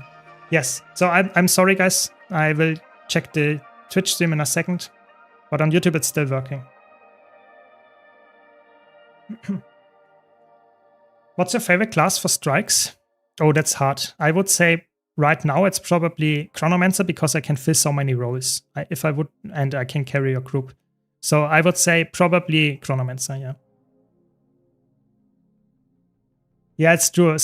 But the thing is, Bone Skinner only has so high healing requirements because we ignore all the mechanics. If we would do the mechanics correctly for the boss, which no one does, but if we would, then it would actually not have any healing requirements. It's really just about that we fail all the mechanics intentionally and out-heal the damage that we get for punishment.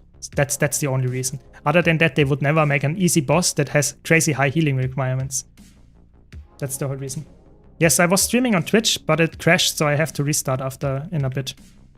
When I'm done with this Dragonstorm, I guess. And then we will continue streaming here. I don't know what happened today. Twitch was a little bit like laggy. I'm not sure what happened. Because YouTube was completely fine, like, and Guild was as well. I did not have any like connection issues. It was apparently on Twitch's side, but I can't restart during a boss fight because, like I said, it will take a minute or so. And I don't want to grieve my group for not being able to DPS or provide alacrity in the next few seconds, minutes even. But yeah, we will get there. Technical difficulties. Happens, sadly, happens. There we go. Some nice stuff. Hydrate ingots, very good. And we can turn a lot of that stuff in gold. That's the cool part here. And we're already at 63 gold. It's good, progress. We get some progress. But the biggest progress is always coming from like the Aspel acclaim stuff. It's like, look at this. We can get the mystic coins, we can get some lucent crystal vaults, we can get the direct gold. There is so much good stuff for gold in the Wizard's Vault. So if you are someone that wants to get the most amount of gold, probably Wizard's Vault is always like the go-to feature for the first few months, even after playing the specific like new season. So always get everything from Wizard's Vault that is somewhat lucrative, because there's so much now in this specific season, because it's longer than the last one. There's so much stuff to acquire for you. It's also quite fun that, you know, I'm playing full Celestial here, and I'm actually out DPSing my other 2 party members. So you can see that if you're exotic and you know what you're doing, it's actually way more important than that you have the perfect gear. It's really in Guild Wars 2. It's not a gear game in that regard. It is not.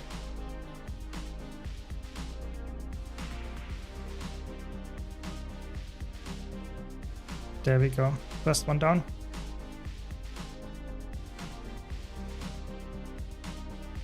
I'm also wondering which kind of build I want to play in World vs. World, because I only have one gear set that is exotic. I'm only having Celestial gear. So I guess Celestial Mirage it is in World vs. World. It's not too bad. There are worse builds to play, I guess, as a Celestial build. If I find a decent weapon, then I will probably make it work. But on staff, that's maybe not the smartest setup to grind some World vs. World camps. But it's also not the worst, I guess. Also have to not forget pressing F all the time. Like losing your loot here, that is sad. Always pressing F. It's crazy. If I forget, I'm really sad about it. I already forgot like 5 fractals or so to get press F at the end chest. I'm really sad about those. Fractals obviously give some decent rewards at the end, and if you forget them, it's really painful. And I did that multiple times already because I don't have the auto loot. But we will get it. We will get it at some point. I believe in my like thinking and remembering. I will get there and will remember that I get the looting done correctly. There we go. There we go. As always, if you have any questions, just let me know. I'm always happy to answer some questions.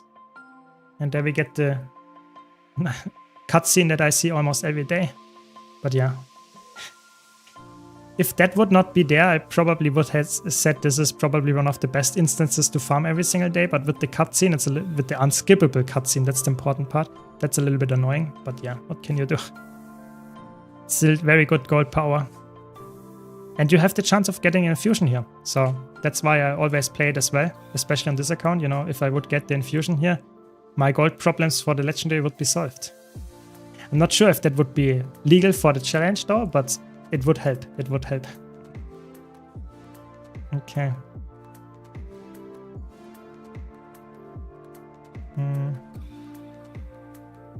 Until I'm there, it's already dead. Not good. There we go. Maybe not. Very good. That cutscene is my timing window to finish my morning coffee before Tracker. That's good. That's a good one. Yeah. Yeah. I mean, I don't mind stuff like that too much, but I know a lot of people that want to have some content going without interruption and stuff. I can definitely understand why this can be annoying. But I personally don't mind it too much, to be honest. I think this whole instance had actually quite decent amount of like how it plays. The gameplay is actually quite fun, in my opinion. And the cutscene, yes, it would be better if I could skip the cutscene, but it's not like horrible. But I know some people really hate this instance, not only for the cutscene, but also because of the story that is behind that. A lot of people really dislike the story that was like told in this cutscene, or in the general like sense that Primodos and how's it called, Shomak, those two are like just killing each other off. That is, people were really sad about this, how fast it was, I don't know, written and ended. People didn't like that. But like I said earlier, I'm not a story guy, so I really don't care that much.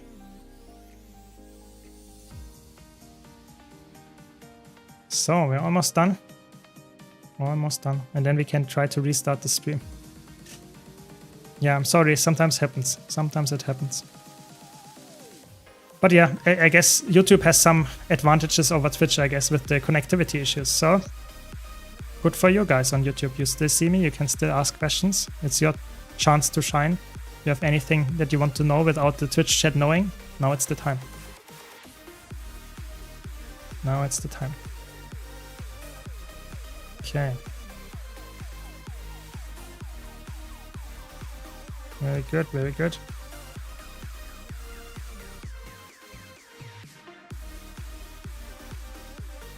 And we are already like, this is day 8 of my Zero to Hero challenge, and to be honest, it feels like way longer already. And I have to say, it's actually, I'm surprised, you know, I leveled my character the normal way.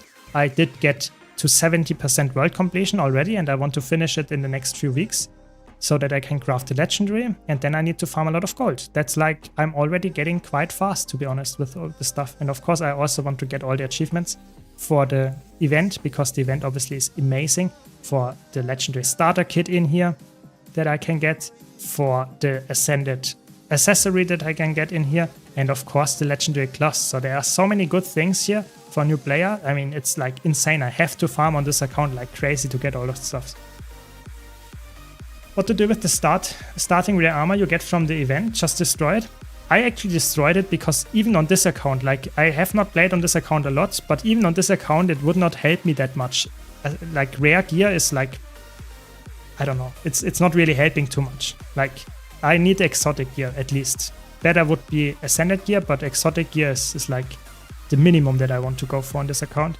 So I would say, yeah, destroy it. You can't salvage it, so either don't take it if you know that it will be given to you by this NPC there, or if you have it, just destroy it. That's the sad answer. You can't do anything else with it. Which class has the most instant casts? No animations?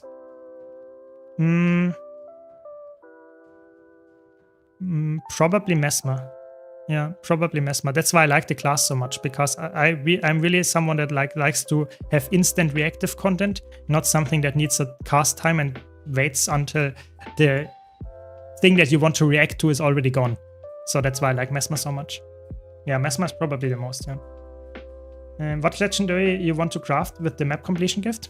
It will probably be Sunrise. I'm not completely sure yet, because I could easily make Twilight as well, because now with the legendary starter kit, where you can choose any generation 1 legendary that is not Eternity, it's actually very easy to switch around. But for now, I will stick and say one of the greatsword at least. That's the choice that I want to go for, because I think it's very fitting to Mesmer, and I can use it on a lot of other classes.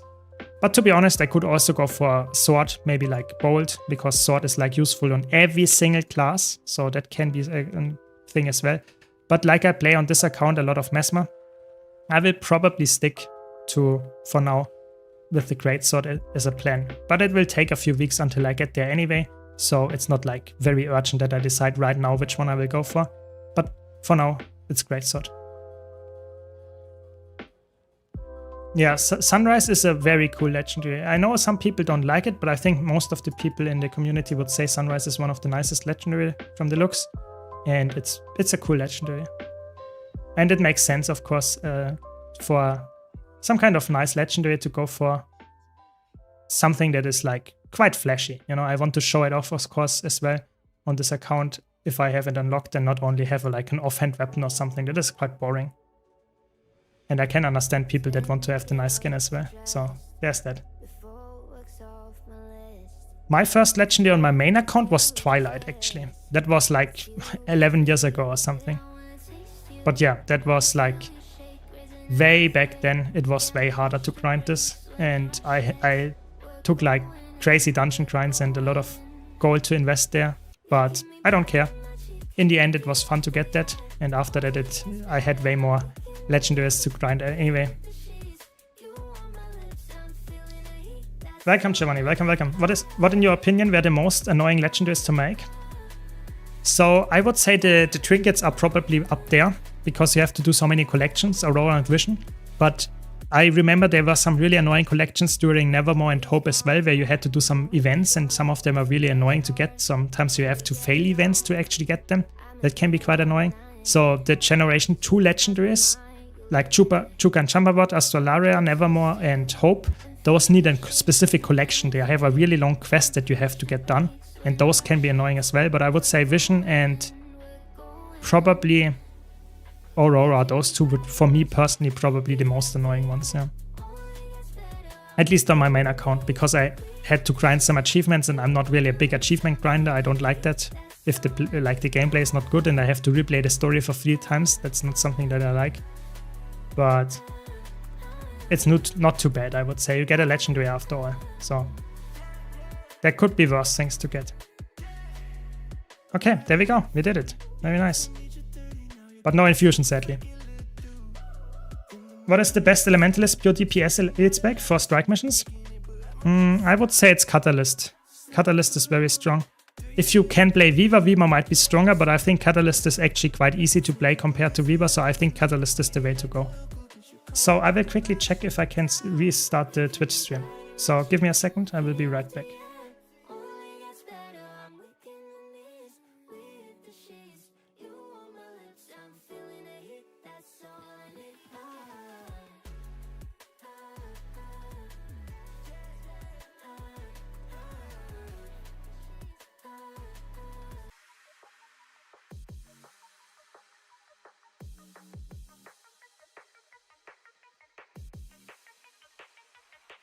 Oh, is it working again? Is it working again? Let's double check.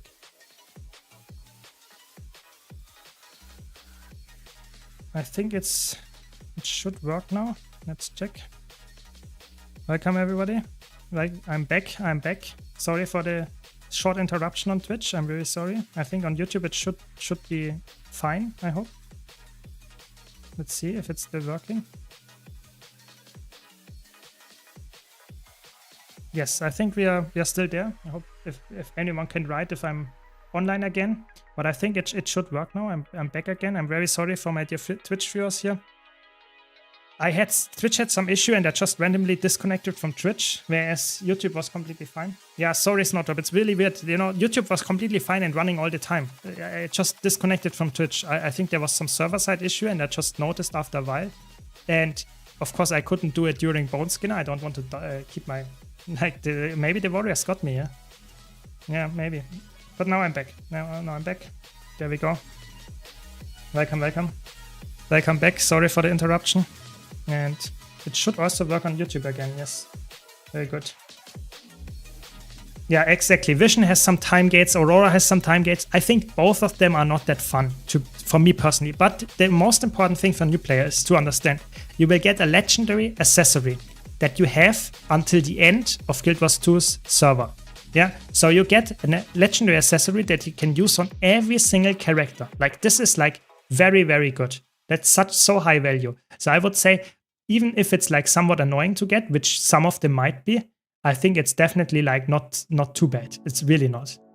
So I would say for me, it's actually surprisingly decent. Yeah. Okay, so let's get some more fractals going, hopefully.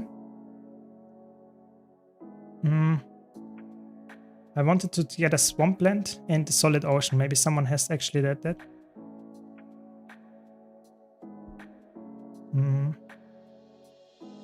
Yeah, let's do some of those. And I have to go to Lion's Arch to join them though.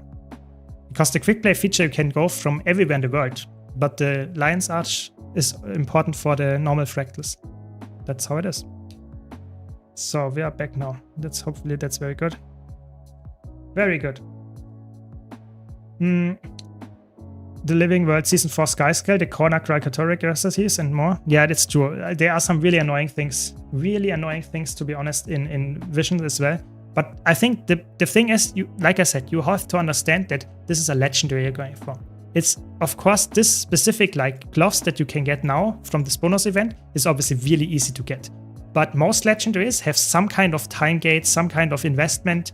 Either it's a big gold investment, it's a big time gate, or both of it. So I would say it's completely fine if you have an accessory that you can use on every single character forever on this account to get for this like time-gated grind that you have to do. So I think it's completely fair. Yeah, welcome. Yeah, I'm back. Do you have to do the Skyscale collection to get Vision? I already had Sky Scale before crafting Vision, so I don't remember. I'm not completely sure, to be honest. I think you need to get some achievements for Vision and stuff, so I'm not 100% sure. Wait, I can go healer. I am healer. I'm a healer. Very good. Speaking of investment, I would have loved a bit more Lucent Crystals in the Wizard's World. It's actually crazy what they put in there. But yeah, a little bit more Wizard's World. Like I think that's what I meant earlier, because someone said, oh, they have solved the Lucent Crystal things because they put it in the Wizard's World. But I said it's like it's not that much. It's like it might seem a lot in the first time you open it, but it's in the long run not even close to enough to supply the market. So they could have put more of that in there as well, for sure.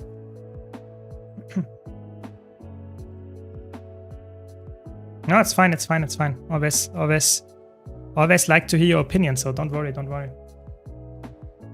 You need Living World Sky Scale? Ah, that's true. You need the Sky Scale to close the rifts. Good point, good point. Yeah, it was such a long time when I did that. Like, so I'm like, it is definitely something that I don't remember, but yeah, I remember now. Yeah, there were those rifts. I'm too slow. Oh my god. I'm so slow. I need some, I don't have swiftness. I can't get the dodge jump going. Oh my god, I just can't get into combat then. But I will get into combat here anyway. Oh, that was good. That was the best jump. That's the hardest part of the whole fractal. Getting the stun without any speed buffs. This is fractal level 20. Oh, has this some agony already? Yeah, it has. Oh no, that's not good. That has agony. Oh no, no, no. I don't have any agony resistance yet, so that might not be the best place to level my fractals, but it's okay. As soon as I get any ascended gear, I can equip some agony infusions, but right now I don't have that, so I have to be really careful. Luckily, I'm the healer, so I should actually be able to heal myself, but still, be careful with agony.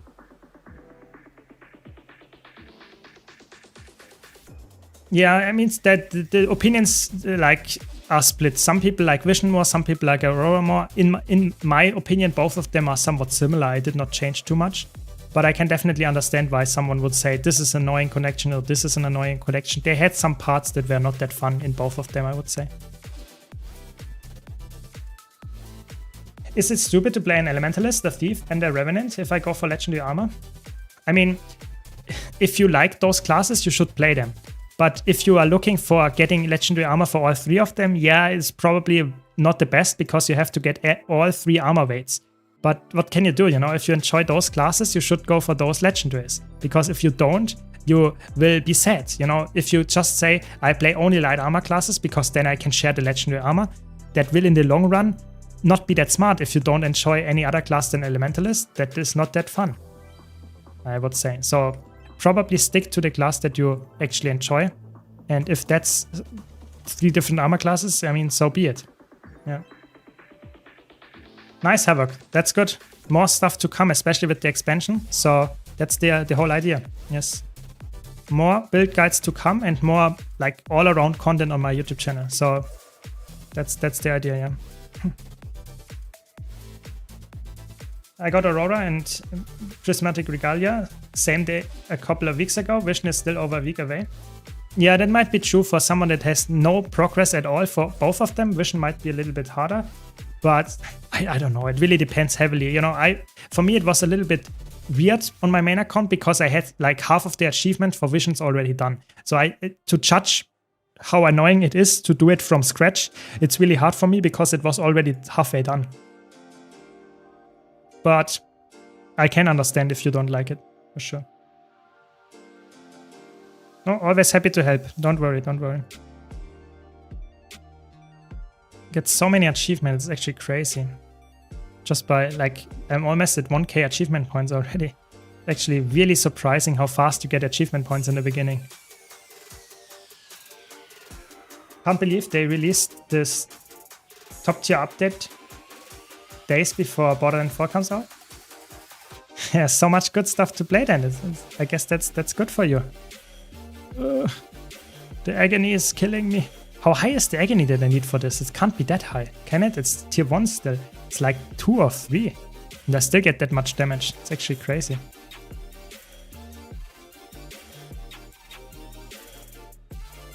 It's fine. I will survive. If I don't get hit too much, I will survive. But yeah, agony is a system that is like important for fractals a lot, actually, I would say. But for a new player, it can be a little bit annoying to get or understand how it works. So I will slowly try to explain it while I do this progression on this account here as well. But today I actually don't want to go into higher tier fractals anyway. So I will probably stick to not having agony or ascended weapons and stuff equipped. Because I'm not completely sure which kind of build I want to go for in the beginning here. Because I don't have too many ascended stuff. Like currently I have like 3 armor pieces and 1 weapon that I can select, but I'm not sure which one I would select, to be honest. There we go. Get the chest, don't forget. Very good. And continue. Lessons in Agony, I got the achievement. That's good. Lessons in Agony, yeah, that's what I got. So what was this achievements? Nice, okay. Contains everything you need for an adventure to learn about resistance, agony resistance. Feedback loop. Agony +3 infusion. What is this? Just an exotic rin. Okay, interesting. Very interesting. I did not get that on my main account. But I guess you can select Berserker stats. I mean, level 80 Berserker stats. I'm in. Very good. And it has an infusion slot. Okay, okay, now we are talking. It has an infusion slot. That's good. Don't have to go for ascended rings then. Very good, or at least one of them. Interesting. I did not know that exists, to be honest. So you see, it's not only for you some new player experience, it's also for me, you know. A lot of the stuff that I played for the first time was completely different back then. And getting some gold with the fractal encryption boxes. I already did this one, but it doesn't matter. Just farming a little bit more fractal levels. Because if you don't know, if you want to increase your fractal level, the only important part about increasing your fractal level is that you have to do a fractal that is higher than your fractal scale. Or at the same level, I think. You don't have to do the next one. So if I'm level 7, I don't have to do level 8 and then I have to do level 9. I can do any of them that I want to do. So I can do 100 if I fractal level 1 and I do the fractal 100 times or 99 times, I'm at 100 as well. So it's actually quite easy to get into this.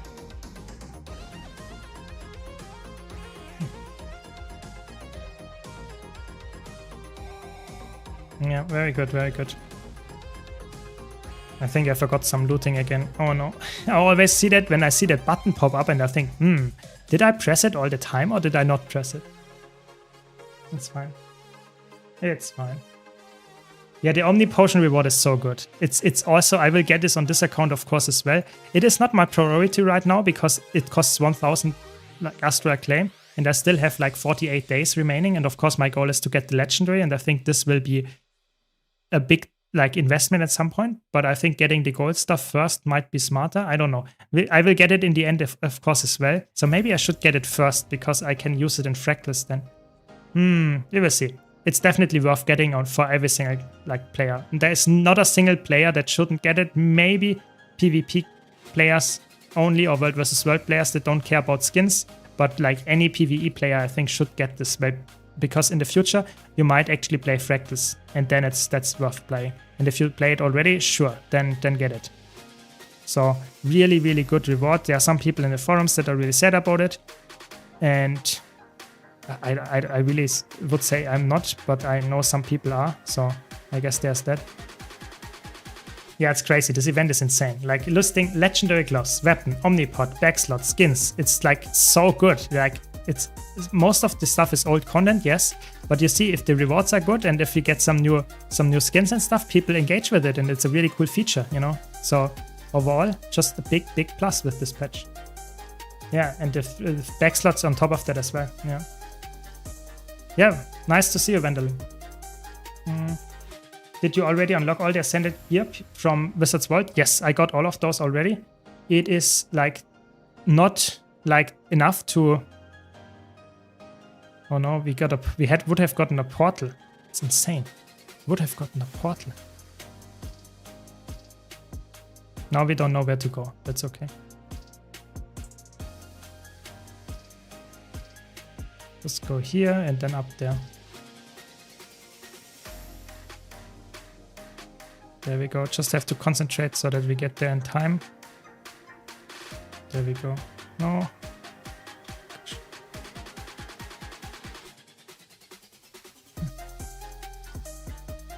I can imagine some people are mad about that. Yeah, there are some people, especially in the forums and on Reddit, they are quite mad about that. Can the CM fractals come into the fast LFG system? I mean, right now they are not, and I think that's also quite hard to implement because fractal CMs are obviously a little bit more challenging, especially if you go for 100 CM or something like that. But I think if they improve it and people like it, it's definitely something that I will hope we will get in the future. I really hope so. When we gonna get a video about which relics we don't need to keep?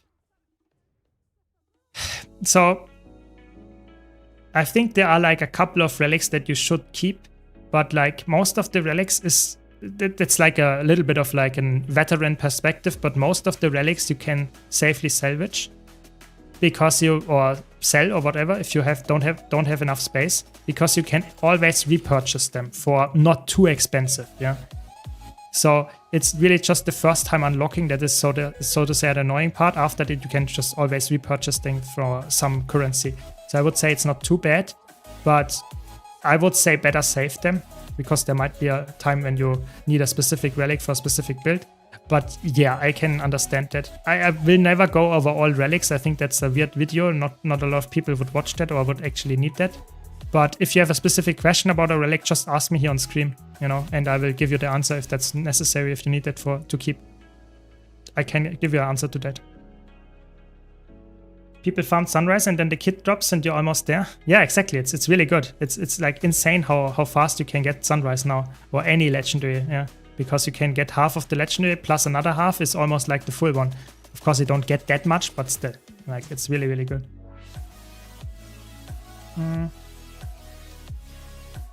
Free Omni Potion is probably best value Wizards World has to offer. I'm so happy I didn't actually start the grind for Omni Potion the old way. Yeah, a lot of people that are like at the current state where they don't have it yet and can get it with the Wizards World, they are really happy. But some people that already have it are a little bit sad. I have it on my main account and I'm not sad at all. I'm happy for the new players. I really think so. But I can understand some veterans that said, oh, I grinded so hard for it and now I didn't, like, especially people that got it like 1 week ago or something. Yeah, I can understand that. But what can you do, That's just how life goes sometimes. On my main account, I've grinded fractals so much that I don't care at this point anymore. But of course, I would have liked it if I would get some more compensation. But it's not too bad anyway. Let's just put it in perspective. Buying the Omni Potion the old way resets your fractal god progress by 12.5%. Which means like multiple weeks of doing daily fractals and stuff. So it's a really, really good progress saver for you as a new player. If you don't have that already, it's saving you weeks of grinding for fractals. So it's really, really good. And I understand veterans that said, I grinded so long for this and now I can get it for free without any compensation. I'm sad. Yeah, I can definitely understand it. But I got some value over the years, of course, as well, so I don't care that much, but still. You walked so we can run? I guess that's true. I guess. I always craft the Mystic Facet when I have enough of the solutions. Is fight decide which one every time? Yeah, I guess that's fair. That's fair. But don't worry too much. All of them are somewhat worth it, to be honest. But I can understand the statement there for sure. Nice. We got the next one. I think we are after this one more, and then we can do something else, but I don't know what we will do. We'll see. But it's actually just good for everyone that a lot of people have the potion, makes fractals more smooth for everyone. Yeah, good point. Yeah, and I think it's also like what I mentioned earlier as well, is that a lot of people have the fear of going into a content piece or content part of the game that they have never engaged for, in this specific case fractals. And there are a lot of people, veterans, that have a lot of like specific potions, like having Fractal God and stuff. And it's hard to catch up to them in terms of DPS, in terms of other stuff. And because of this, they never catch up and say, no, I will not play this because I need months, even years to grind if I do it like a casual way to get to this point. So I will not engage with this content at all. And now there is an incentive to engage with it because you're almost halfway there for getting all the good stats already unlocked. So I think that's really helping to get more new players into this type of content. I really think so. But I can also understand the veterans. I really think both sides have a point, and I think ANET could have done a little bit of a better job to compensate some veterans. But maybe they still will, you know, maybe they still will.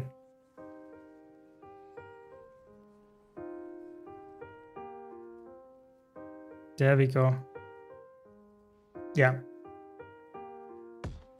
But some people are also complaining about other stuff. So I think it's like, I think I had some people in the YouTube comments. Normally I expect some like bad comments on my videos, but when the video is about the quick play feature, and I think the quick play feature is really nice and good, yeah. And then people say fractals are shit and this event is horrible because I get forced to play fractals and stuff. I think that's like a comment where I say, okay, this is. I'm surprised. I'm surprised to say the least, because it's like, yeah, okay, I mean, if you don't like fractals, then don't play it, yeah. But I'm really surprised if people are really toxic and say this event is shit, because the event is not shit. I think it's definitely like objectively not. So people are just mad that it's not the game mode that they like. That's the only thing. It's a little bit sad that people voice their opinions like that and are not reasonable enough to say, okay, maybe this event is not for me, but it doesn't make the event bad. What can I say? I mean, it's just like, I guess, human behavior. Exactly. I try to be always happy for others. You know, I know it was a big grind for me to get the Omni Potion and stuff back then. And I can totally understand that new people are now very happy about getting this very fast and getting into fractals. And I'm also very happy as a veteran because I get more players to play with that have a decent amount of like investment into fractals and maybe want to get better at it and maybe watch my content or maybe watch or play with me again, stuff like that. That's way more like important to me than if I would have like say, oh, Omnipod is still very bad to get and the new players will never get into fractals and fractals will slowly die out. So I'm always very, very happy to get more new players in any game mode, not only fractals, that is. Yeah, it's weird. There are some fractal haters apparently in the community. It's weird. Yeah, the event is awesome. Definitely. Would be fair that you could change the Omni Potion to other currencies, fractals. Yeah, there should be an option to change if you want to go for the fractal relics or if you want to go for the infusions. If you want to go for the infusions, you can get that. But if you're not into skins, I think it would be fair to get some other stuff. Yeah.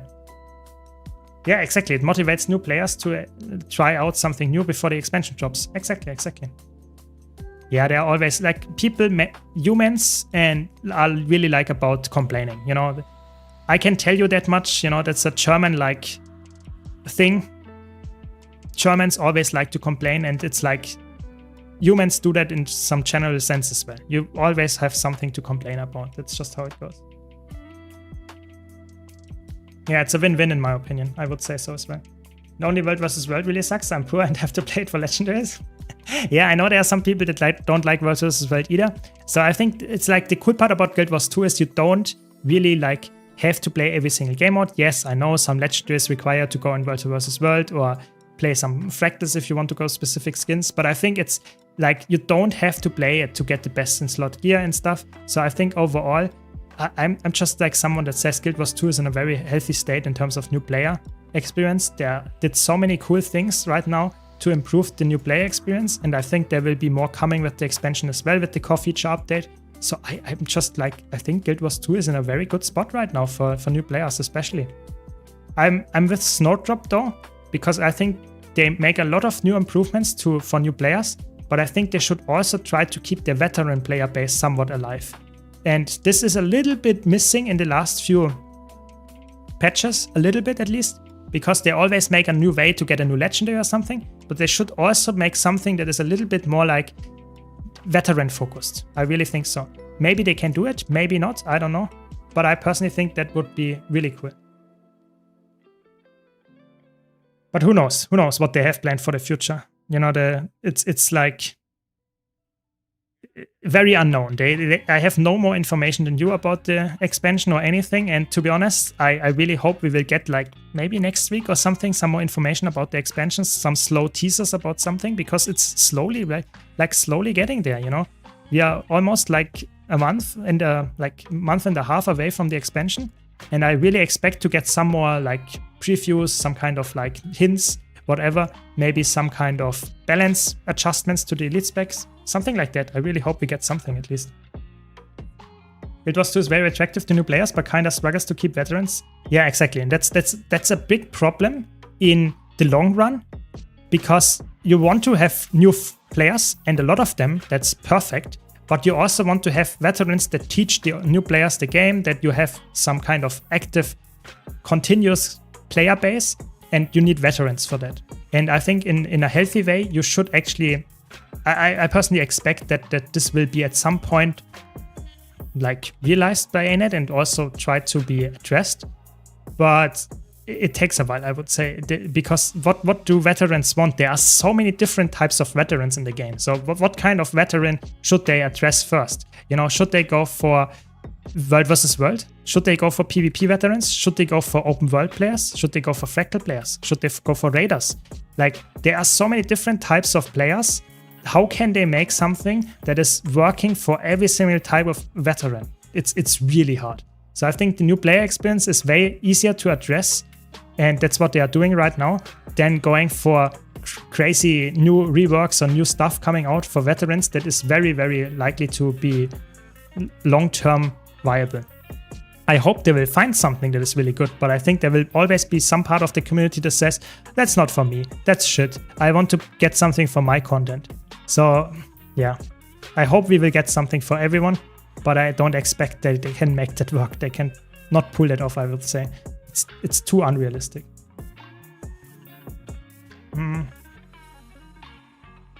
I think I'm not. I wouldn't say that. You know, I think if you're as good as you are, final one. I think, to be honest, you are a veteran. You might not be like the most tryhard veteran, but I think you definitely know what you're doing, and you understand the game well enough to get most of the stuff done.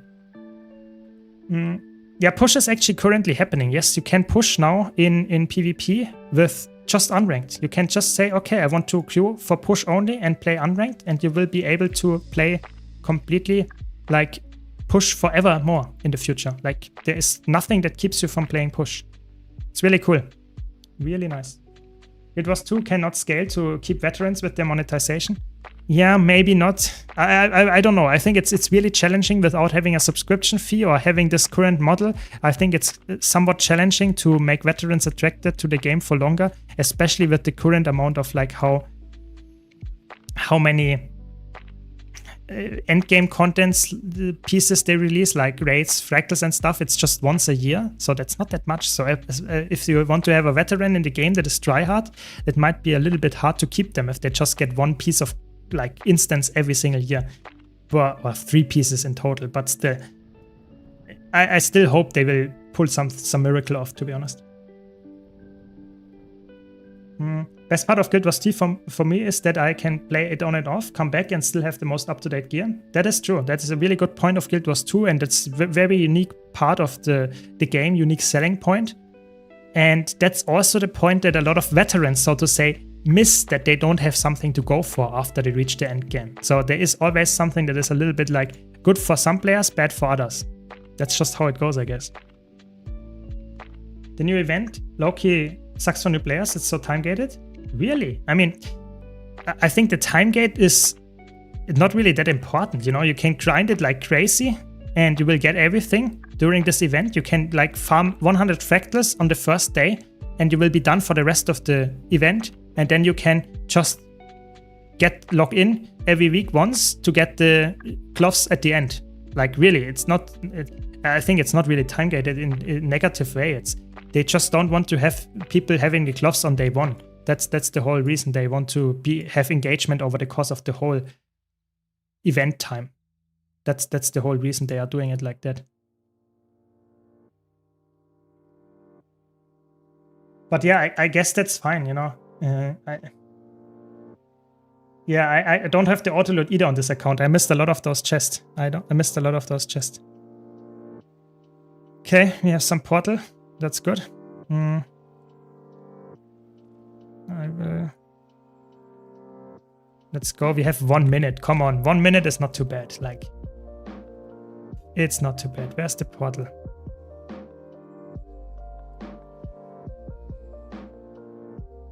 There's a portal.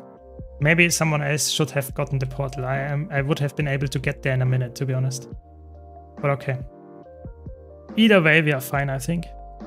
1 minute is enough. Yes, it is enough. I was shortly, like, not believing, but it was fine. We did it. We did it. It's 3 legendary class. There gotta be some work. Yeah, I think, to be honest, a little bit of work for legendary is fine. You don't want to have a 3 legendary for everyone and then they stop playing because it's like nothing to go after that. So I think it's a little bit of grind, a little bit incentive to keep playing the game is good. That's how a legendary should work, of course. Veteran needs a way. Yeah, have fun, Arthur. Yeah, have fun as well. Veteran needs way more content. If Guild Wars 2 is lacking anything, it's continual content releases. Events are a good way to fill some time, but when they are always new player focused, you quickly lose interest in them overall. Yeah, exactly. I think there should be something like, to be honest, one of the best things they have done in like the last 5 years, I'm not joking, for veterans, at least for me, and I think a lot of people would agree, is the legendary or arena variants. This might be a really hot take, but I think this is exactly what we need for veterans. If they can't put out new content like raids every few months, then there should be a crazy long grind goal that a veteran can set themselves that is like insane in terms of like goal sync, in terms of time sync and stuff like that. If you have that for multiple different game modes without too much of development effort, that's exactly what we need. Yeah, some big grinds. Something that a veteran can set yourself as a goal. I think that's would be amazing. It doesn't have to be a legendary, don't get me wrong. I'm just saying something that is a really big long-term goal that a new player would say, no, that is too much for me. But a veteran can say, this is exactly what I needed. I like this game a lot, but I don't have any goals. And with this, I have some goals. This is exactly what we need. And I really hope that either the new legendaries are somewhat hard to grind for, or at least have something that you can upgrade then. For example, really good example is the spear, the legendary spear, you know, that we got with Chanserwalds. It costs like 3k gold or something, and you can craft it yourself for a little bit cheaper. Yeah, it has some grind in there, but you get 5. I'm not joking, 5 new skins for this skin unlocked, for this like spear unlocked. They could easily have done some more grind for those spears for veterans that it requires you to do some, I don't know, convergence CMs, maybe some raid CMs, something like that, so that people that want to have some grind going and a specific skin, yeah, for this legendary to have to do something long term as well. I really think that would be such a good one, but they just gave it for free, so that's a little bit sad. Yeah, titles, for example, or something that is like worth grinding towards. Yeah, something I like something that is a little bit like not all in one go. I think it's really cool if you would have something that has some steps towards it. That's why I like those legendaries. But there are a lot of ways to implement that. To be honest, I really think they are creative enough to make that work. I really think so.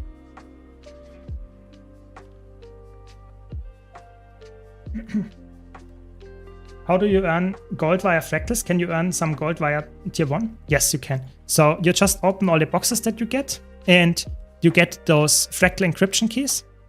And those fractal encryption keys and fractal encryption boxes you can open. These ones here, and with these ones. And they will give some trash loot, some trophies that you can sell to a vendor, and you will get some liquid gold out of that. And of course, you get a lot of other junk that you can open here and salvage and sell. And over the course of time, you will actually get a decent amount of gold out of that. You will see that on my on this account here as well, how I progress with the gold. It will definitely be a lot of stuff focused towards fractals and where I get those stuff from. Definitely.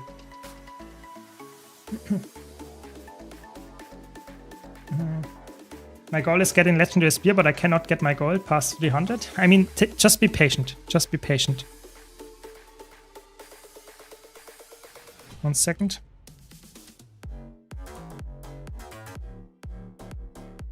Very good, very good. Spear should have had some extra achievements for the extra variants, like beat all foes in the lowland show arena solo. Immediately variants gain actual value in the eyes of veterans. Exactly. You know, something that is like, it doesn't have to be insanely prestigious. Just something that you actually see someone with the specific spear skin, if you can notice it, and see, oh, this guy actually has the different skin. And that is cool. They actually did something for that other than buying it on a trading post. I think that would have been so good. It's a missed opportunity. And I always bring that up, that I really think that, for example, stuff like, what is it? The Legendary Arena variants. They should have had a Void variant. I'm always bringing that up because that's like such an easy like miss, to be honest. A Void variant where you had to have all the other variants to get this specific skin. I would have grinded that like crazy. If every single skin would have costed 2000 gold on top of the already existing skins, I would have gone for it. Like stuff like that, I would have gone. And I think a lot of veterans would have the same mentality as well. So I hope they have something like that. I really hope so. Some prestige you can't circumvent with gold is really lacking. Yeah, exactly. It doesn't have to be prestige in a way that you say you are better than the other person. And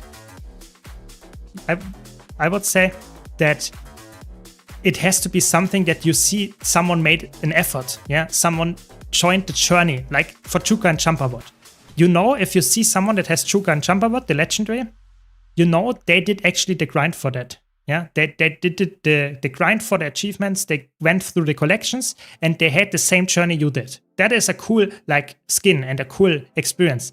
If you go for someone that has Twilight, yes, it might be a cool skin. But I don't know.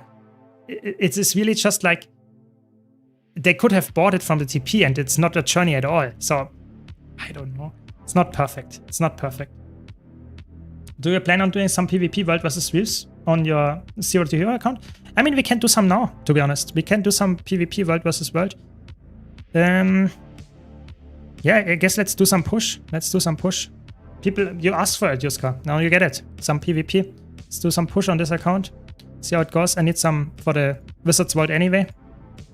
Some more Wizards World things to get some more unlocks here. After all, I want to get the Legendary Starter Kit, which is probably the next one that I purchase. Very good. Just some PvP grind. Is it a good time to start Guild Wars 2 with this new player event? So I would say, yes, it is. It's probably one of the best times in the last 5 years to start Guild Wars 2 right now. So if you enjoy what you're seeing on my stream, on other people's streams, on YouTube videos and stuff, and you like the game, then be sure to give it a try. You have a free trial in the game, so you can just try it out and see how it is. If you like it, you can then purchase any expansion, and you will get the full game, so to say, unlocked, and never have anything to purchase after that. And you can get into this event as soon as you reach max level, which you can reach in like a few hours, like let's say 10 to 20 hours if you are dedicated of playing the game. I did it here on this account, so I needed 20 hours because I was talking to stream a lot and was not focusing on it. But if you can get that done, the event lasts for like 3.5 more weeks. So good time to start because the event is amazing for new players. Yeah, definitely. No, I'm always up for PvP. I'm always up, and I want to mix up my stream. I don't want to like only do fractals the whole stream. That might be a little bit boring. So it's good. Nice. Congrats, one more pull. Congrats that you got the Sky Scale. That's a big achievement. So yeah, thanks Notor for posting it. And of course, just want to mention it here as well. If you want to support my stream, you can use the referral link of mine. So !buy in the chat in Twitch. To use my referral link for no additional cost. You can support me and I will get some cut of that, and we are all happy, I guess. And you can on YouTube, of course, also scroll down in the description. There's also. So if you purchase any expansion, you can use my referral link there as well. Exactly. That's it. But of course, I have on my YouTube channel, I don't want to self-promote too much, but if you're a new player and you are really dedicated to learning more about the game, you can always join my streams, my Discord server, and ask questions. We are always very friendly, and I think a lot of people in the community in Guild Wars 2 are friendly, but also about, like, if you want to get specific questions answered, have a video about how to get the best gear in Guild Wars 2, check out my YouTube channel. If you want to know how to choose a class in Guild Wars 2, you can also check out my YouTube channel. So I'm very hopefully very aggressively helping new players on my YouTube channel as well. So that's my big goal. I really want to deliver YouTube content and streaming content to new players, to get new players engaged in the game, because that's what Guild Wars 2 is. Like, really current need of Guild Wars 2 is more new players that stick around for years to come. So that's why I'm trying to get at least a lot of new players with my, I don't know, with my reach into the game. That's my big goal. Do I complete the event with only the quick fractals? Yes, you can complete the event by only spamming stuff. Like, only spamming stuff. 1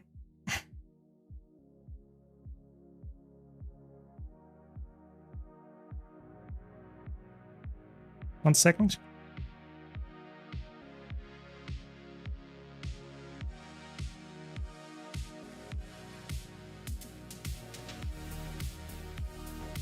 You do a lot for a new player. Really? You're the motivator and also guide for me? That's perfect to hear. You know, that's my goal. I want to motivate players to try out different things. Maybe my builds, whatever help I can give them, it's even better. But of course, that's the important part.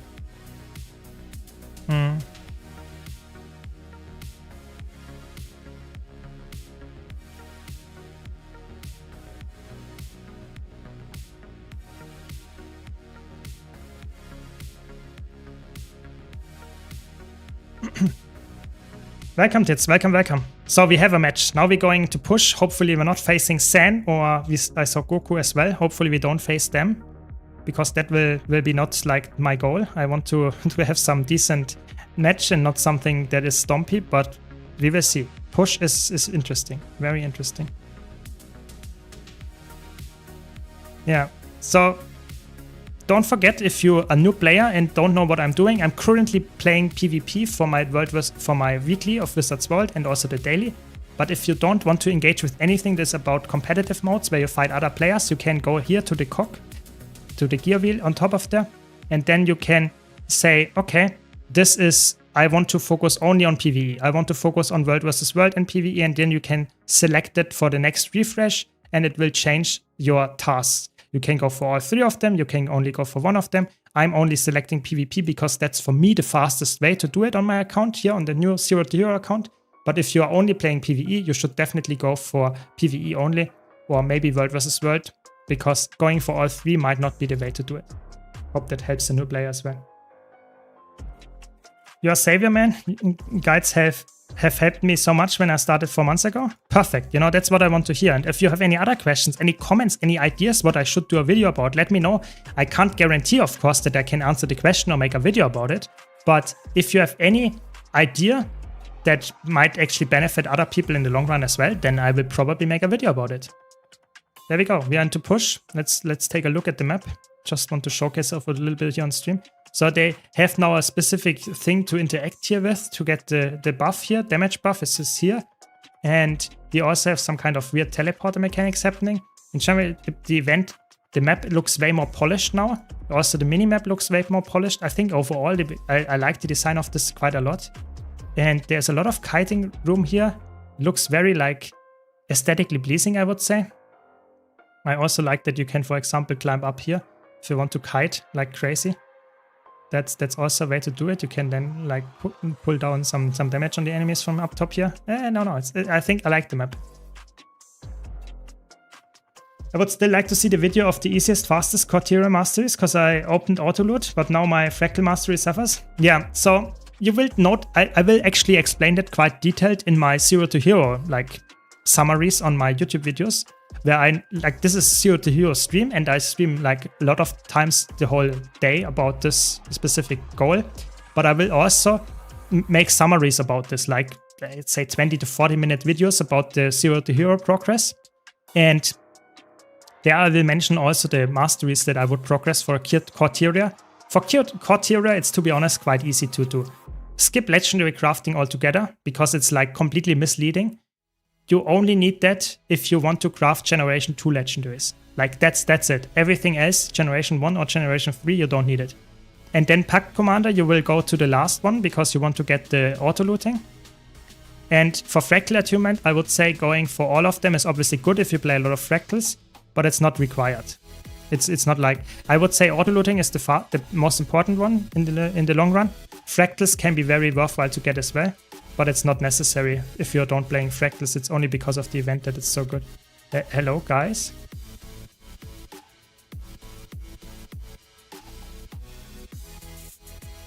I'm a little bit in trouble here. At least I dodged this important attack, but my team is like completely ignoring the node. That's obviously not what we want. We are dead, I guess. Get the kill, get the kill, get the kill. Please let me rally, please. Nice, there we go. That was a different, we got a resurrect here, I think. Nice. They are pushing really hard, but now they get completely killed. Like complete wipe. The enemy team is completely done, so that's good. And I mean, in the long run, that's probably better. If we don't kill them all at the same time, then we will get staggered respawns. Please don't kill them all at the same time.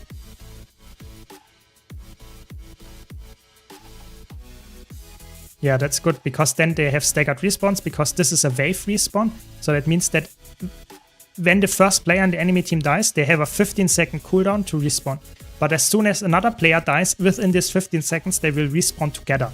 So it's obviously very important that you have players staggered with the kills, that they actually in the long run will probably feed even more after that. You can notice this here quite well.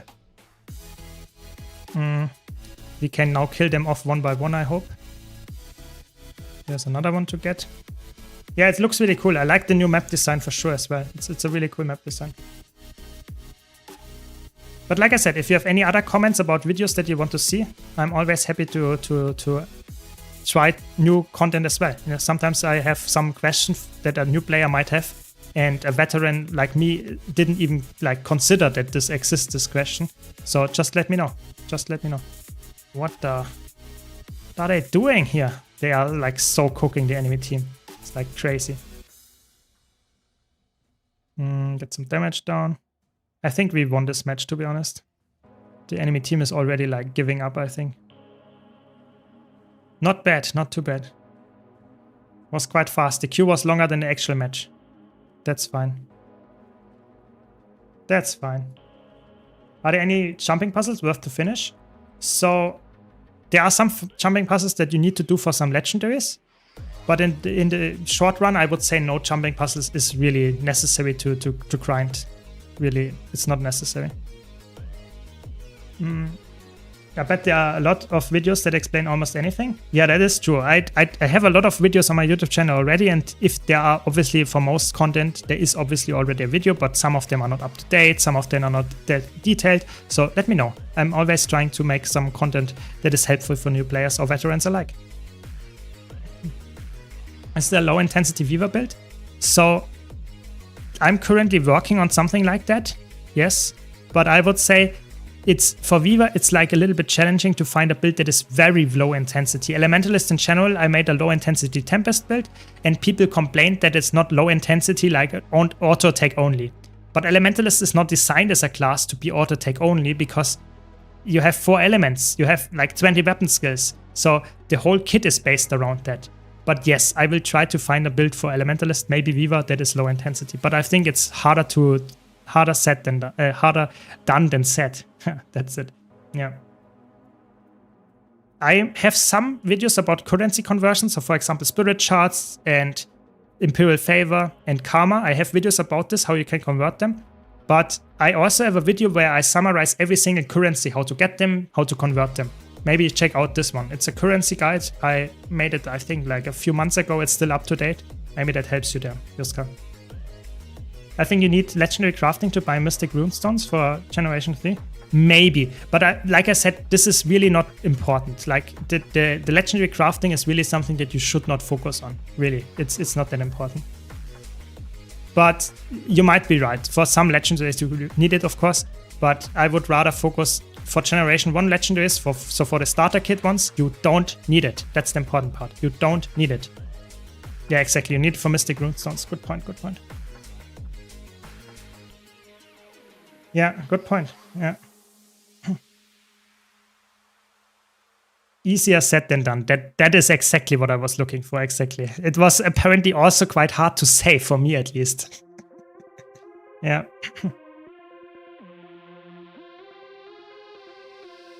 Yeah.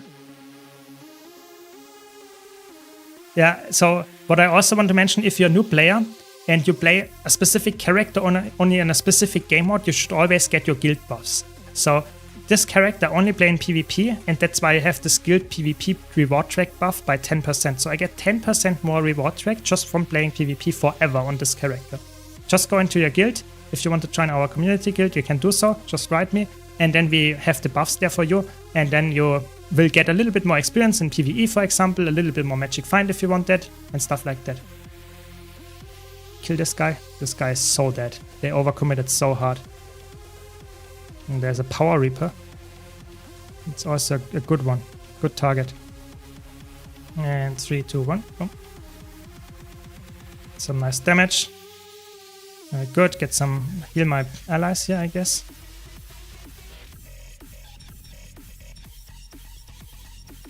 Get the kill here, hopefully. Nice, we got the rally. Be careful with the pull. Run out. Yes, very good. This guy is... Those are really aggressive players. Holy moly, they play a lot of power builds. This guy is so dead. They are dead. Where's the card? Okay, what is happening to the card? They are pushing with the card. Why didn't I see the card? No one is there. We just lost it, almost. Not yet, though. Get the kill here, hopefully. We almost lost the match. I actually did not expect that, to be honest. Never saw that before, but okay. Yeah, we are good. We are good now, I guess. That was crazy. Welcome, Mivi. Welcome, welcome. Yeah, you can just join our community guild. That will also help you. I think a guild for a new player it's not necessary. You can play the game without the guild, but if you want to get the most like rewards, then I think a guild is something that you should consider. It's also nice for the community aspect. If you have a question or something, it's definitely something that helps for sure. Nice, we get some kills here. Very good. Get some more interrupts. Nice. The Willbender is an easy target here. How long do you think it will take to get the 750 points you need for the new fractal stuff? I think it's only 500. And you need exactly 100 fractals, or almost 100 fractals, if you have no achievements. If you don't want to go for any of those achievements, you get them passively anyway. But if you don't consider any achievements, so when the event is over, you need 100 of those quick play fractals. So for 4 weeks, that's like 25 per week. That's like, I don't know, let's say maybe 3 or 4 per day. It's really not that bad. With the events, achievements and stuff, you need like, I don't know, maybe per week like 10 or something. It's not that bad at all. Yeah, not that bad at all. You really enjoyed the PvP Willbender burns? Yeah, this Bruiser Willbender build is like a fan favorite. It's a really good one. A lot of people like this. It was a secret build before I released the video, but I had to share it. It's just such a good build. I really had to. Yeah. How can we join? So if you want to join our guild, you can just write me on my main account in game, or you can join our Discord channel or Discord server. And there is also, you can also ask for an invite to the in-game guild. So the Discord is way more active than the guild itself. The guild is just like for stats, I would say. The Discord server is a little bit more active. If you have any questions, you can always ask there. And that should in the long run hopefully help. We have to be a little bit careful here with the push stuff, because if it goes to timer, we will lose. We will lose if it goes to timer, because they were at 99% already, which is obviously not where you want to be. But I think we can actually still come back from this, to be honest. We have to get the kill here. Very good for the rally. We have to go on the Willbender here. Focus the Willbender, guys. We wait for the teleport. Nice. Yeah, so you can either write my main account or write me, or go for Discord. It's in the description of the YouTube stream or the stream of the Twitch, and you can join the Discord there. Or if I'm on my main account, you can of course also write my main account, and I will invite you. It's just in the description. You don't have to have a command for that. It's just scrolling down below the stream, where the about section in Twitch or the stream description. there is everything about how to get into my Discord server. There are so many people downstairs. I have to get the rally. Very good. There we go. He's dead again. Oh my god, I can't get this. Nice, we got the rally again. That is like, This guy is playing Blade Son. Nice, there we go. I'm just kind of lost at the moment. Finished my Sky Scale and finally sorted my permanent crafting station, so I don't really have a goal. I have 7k gold and then don't know what to do. I would say the best thing to get is like trying to go for more legendaries if you don't have some already, and going for full ascended gear if you don't have that already, and slowly try to increase your progression through your account, so get more account unlocks, more bigger bag slots if you like that, stuff like that, more characters, try out more builds, stuff like that is something that I would recommend. We have 4 minutes to finish this match, so we should hopefully be able to push now, because we might actually be able to win all of those like consistent fights. Oh my god. My teammates are like all over the place. I actually have no clue where my teammates are like going all the time. Oh my god.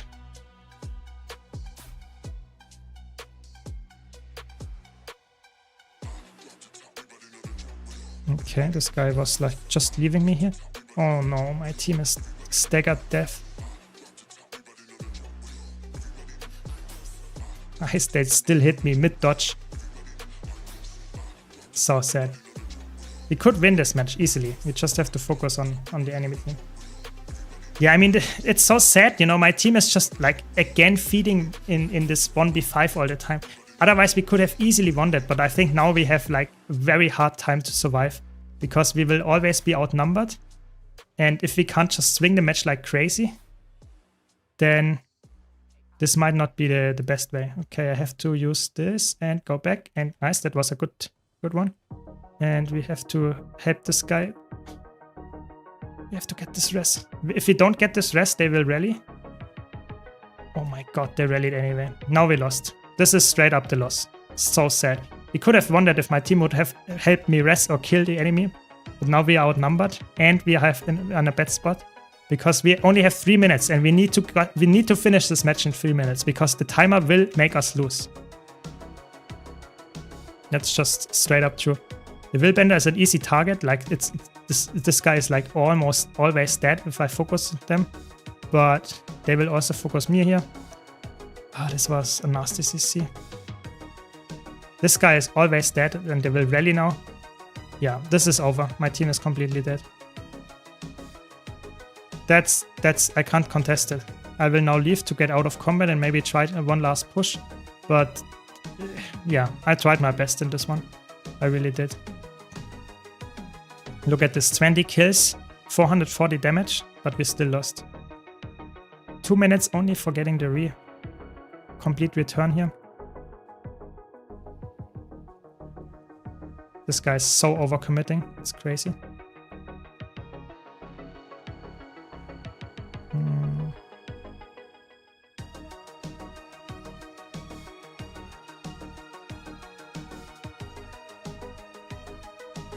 Very good. Getting the CC here. I'm not so sure. Getting corrupt. That was a very nasty corrupt, to be honest. And maybe, you know, maybe 1.5 minutes, but my oh my god, my Mirage is almost always dead. You know, it's like it doesn't matter what I'm doing, the Mirage is dead. I'm trying my best, but that's classical unranked. What can I say? Trying my best here, but this guy is like dying here. But I think we can't get this done, to be honest, in time. I have to be careful because they're all on respawn, so they might engage on me here very fast. But this guy is like overcommitting again. I can get this damage buff.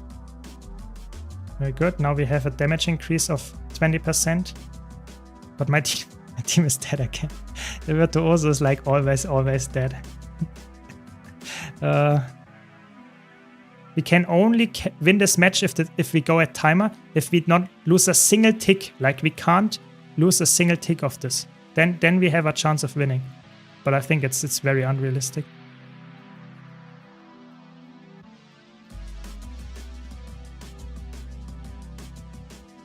Very unrealistic though. That was a very... Oh my god, this guy is pushing again. Yeah, we have 13 seconds, it's over. Yeah, I tried my best. I really did. I really did, like 600k damage. But what can you do, you know?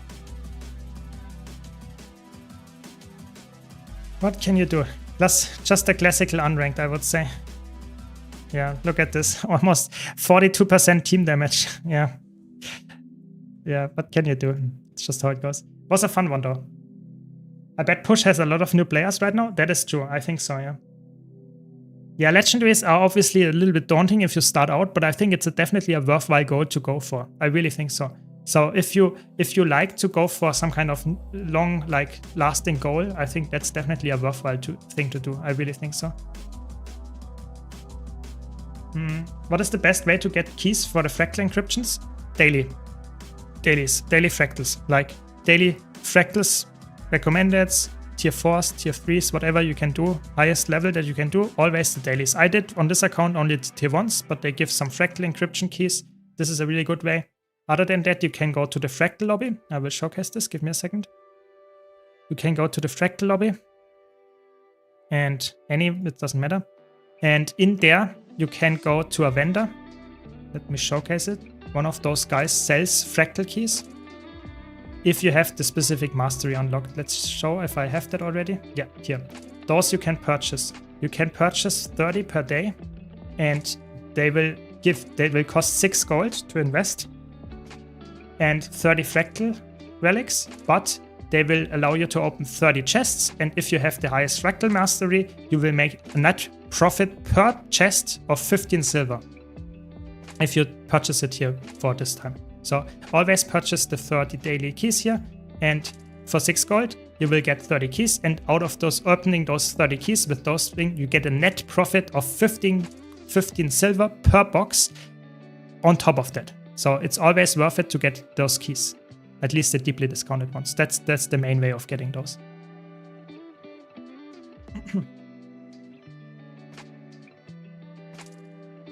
Yeah, exactly. Like if you have 7k gold, you can get like most of the legendaries instantly from the gold. Yeah.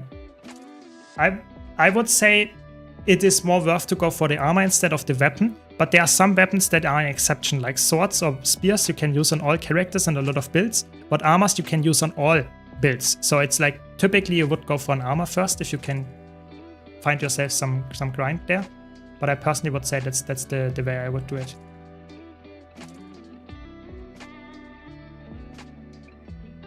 Exactly like Snowdrop puts it. Let's see if we have anything else that we can do here. Could do some forged steel, to be honest. We could do that. Yeah, let's do some forged steel here, you know. Let's do some really crazy stuff. I don't have that for any achievements, you know, so that's a really good thing to engage with. And forged steel is like giving you decent gold as well. It's like 20 minutes. So it's a good thing. It's a good thing.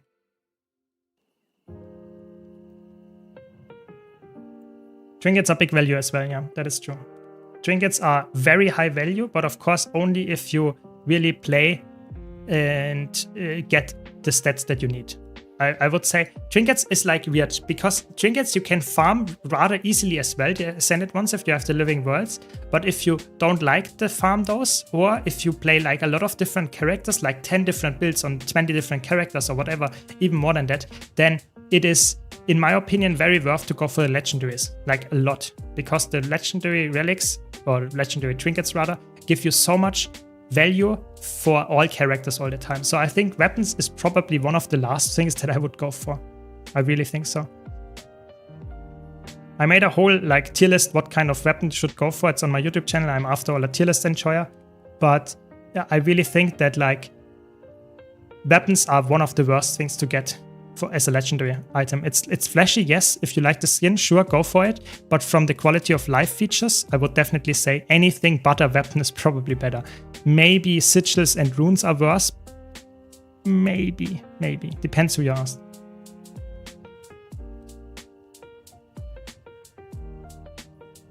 Yeah, I mean, then it's good to go for the light armor classes, then I would say. Yeah. The light armor weapons is probably the safest one for you then. It's a very good investment, I would say. Nice. This gives me a lot of achievements. That's why I'm doing it, and also gives me some gold. If I get the achievements here, I will get some mastery points. I will get some other good stuff from that. So it will, in the long run here, be probably quite worthwhile to do this Forged Steel at least once.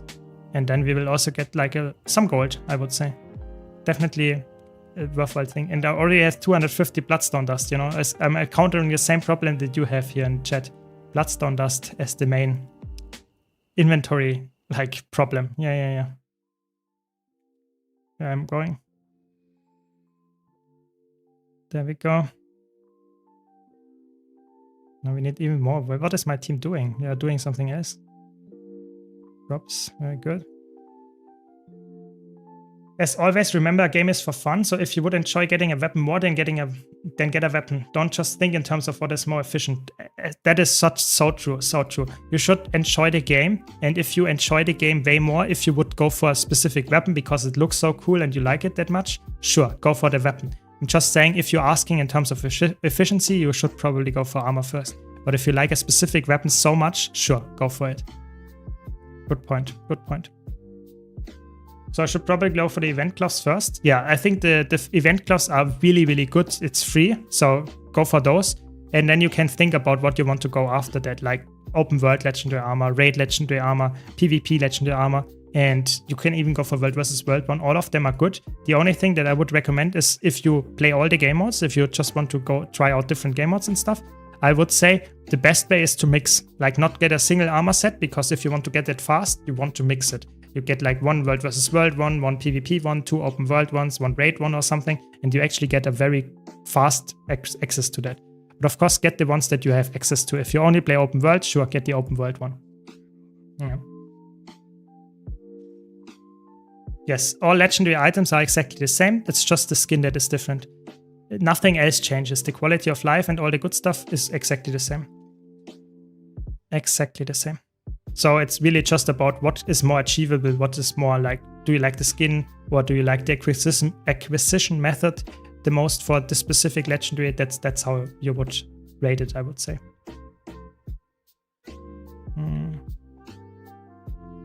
Exactly.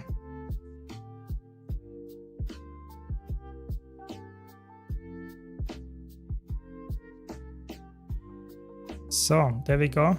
Some very slow moving tank. Can we get them some? I think we can actually get them some swiftness. Let's wait. We have a focus here. We can give the tank some swiftness. That's, I guess, something that we can do. I don't have that much swiftness though. Can I give some super speed as Mirage? I guess I can.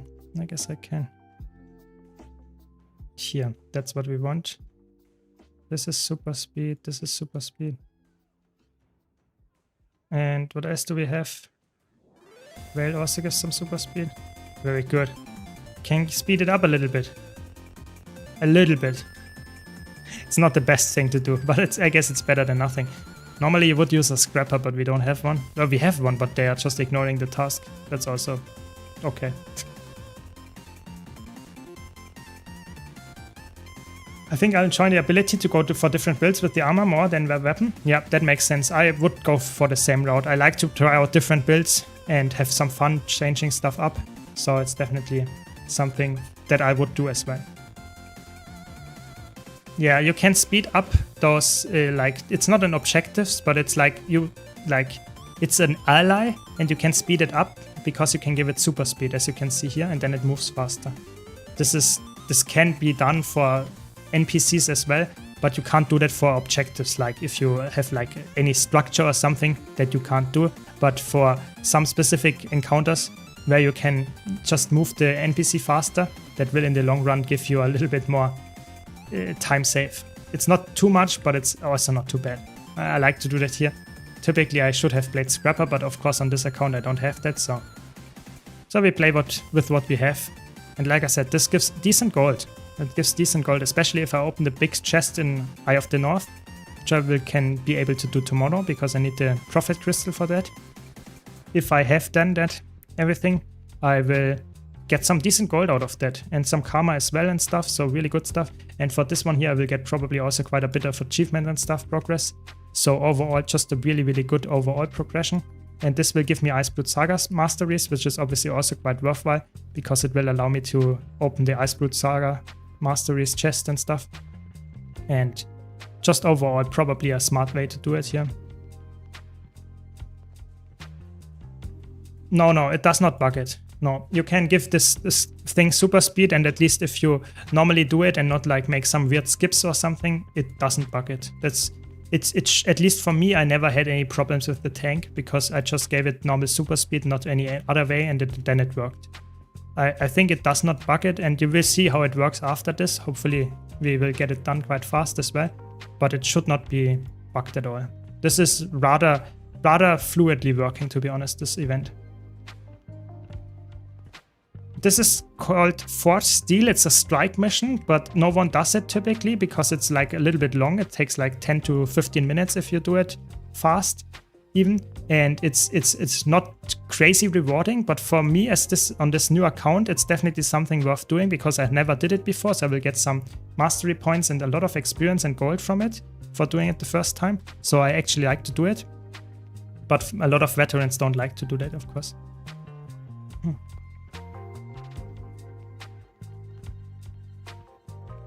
Yeah, but I mean, it never encountered that in normal groups in packs because they are not fast enough to kill the mobs that way. It's like very unrealistic most of the time. There were some bugs at the start. If the tank was too far ahead, the checkpoint didn't properly trigger. That is true. That happens sometimes, like death happens. But like I said, in packs, typically because of the still low speed potential that we have here anyway, it's not too bad. It doesn't have that many bugs. Like the most bugged strike mission is by far, and I mean by far, Whisper of Chomek. This is like by far the most bugged one. But this one here, not too bad, not too bad. Didn't have that many problems. And I played it quite a lot. I played it on my main account. I would say like over 15 times just for fun, I guess. Yeah, people like this event. And I think for a reason. I think this event is a really good one. I like this one. The Fractal event is definitely a good one for new players and veterans alike. I would highly recommend to try it out. There we go, give some super speed again. I've been trying out classes for PvE, World vs. World, and I really like Guardian style, but it's just incredibly squishy. Am I doing something wrong? I already run Marauder gear and I feel like paper. I mean, if you run like any offensive gear like Marauder, Berserker or something, it's obviously not the most tanky stat, but I would say Guardian has a lot of active defenses. It's more about having blocks, having H's, having stability, having protection, having resolution. That makes you tanky.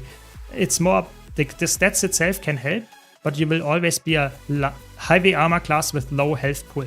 So that's just like, if you, Guild Wars 2 is a lot about understanding how to counteract specific mechanics. You know, if you dodge at the correct moment, you will take way less damage than if you would have gone for anything that gives you stat increases that reduces your damage.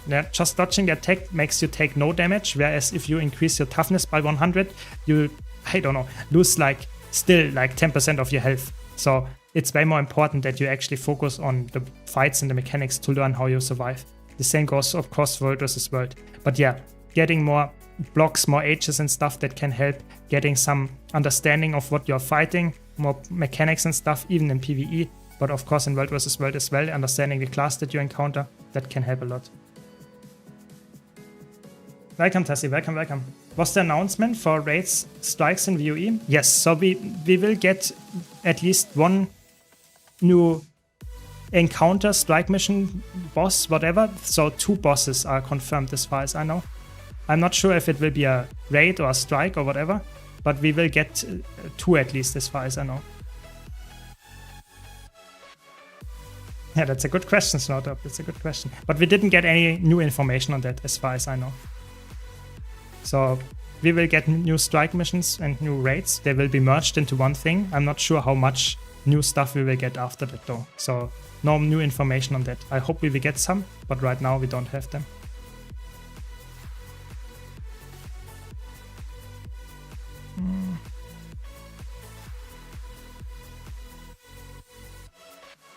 Super speed. No, don't stop. I wanted to give you some super speed. Sad. Give myself some alacrity, but this guy's always stopping. There we go. We're getting somewhere. Yeah, hopefully we're done. Get this event somewhat fast done, because it's also not the most exciting one, to be honest. But it gives me some gold, and what can I say? That's what I'm in for.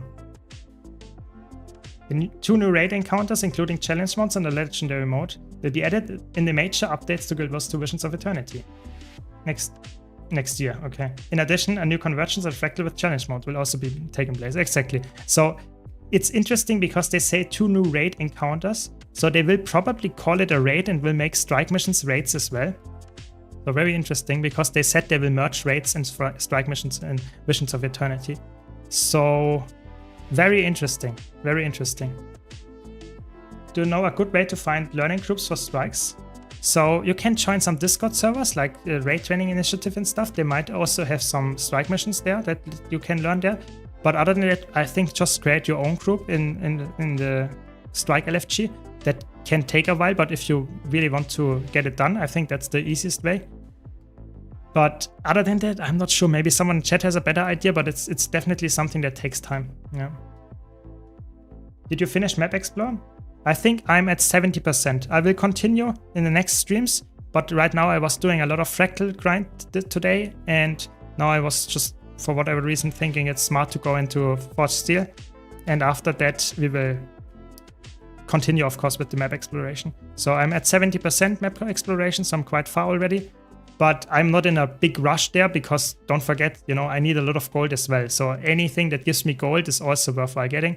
And I will do the map exploration like slowly, maybe every stream a few maps, so that I get there in the end, but I don't have to like grind for 4 hours and do map completion every single time as well.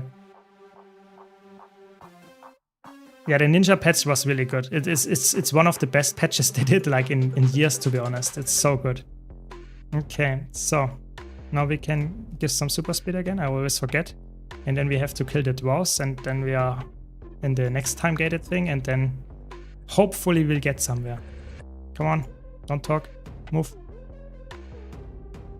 I'm starting to understand why no one plays this. It does look incredibly boring to push the cart. Yeah, that's really like the thing. You can, if you have perma super speed and kill all the mobs very fast, this can be done in 10 minutes, and it's actually a good gold per hour. Like, I'm not joking. You can do that weekly and get decent gold per hour if you push this stuff fast. But you can see here my characters and my allies are just like doing whatever they want, but not really progressing this event that fast. That's why it takes so long. But like I said, this is actually not bad how much it gives you at the end. It just takes a while, and people don't like this engaged, like, because you fight not that much. It's more about like speeding up this card, which is obviously way more boring than actually fighting anything. Okay. Do I have gliding on this? I think I have. Yes, I do. Very good. You have to kill another one of those. And the end boss is something very unique end boss as well. So you will be surprised about this. It's actually quite fun to show this here in the Zero to Hero, because that's something that not a lot of people actually engage with all the time. But I think it's actually a decent way to earn some extra gold if you don't have access to all the stuff. I really think so.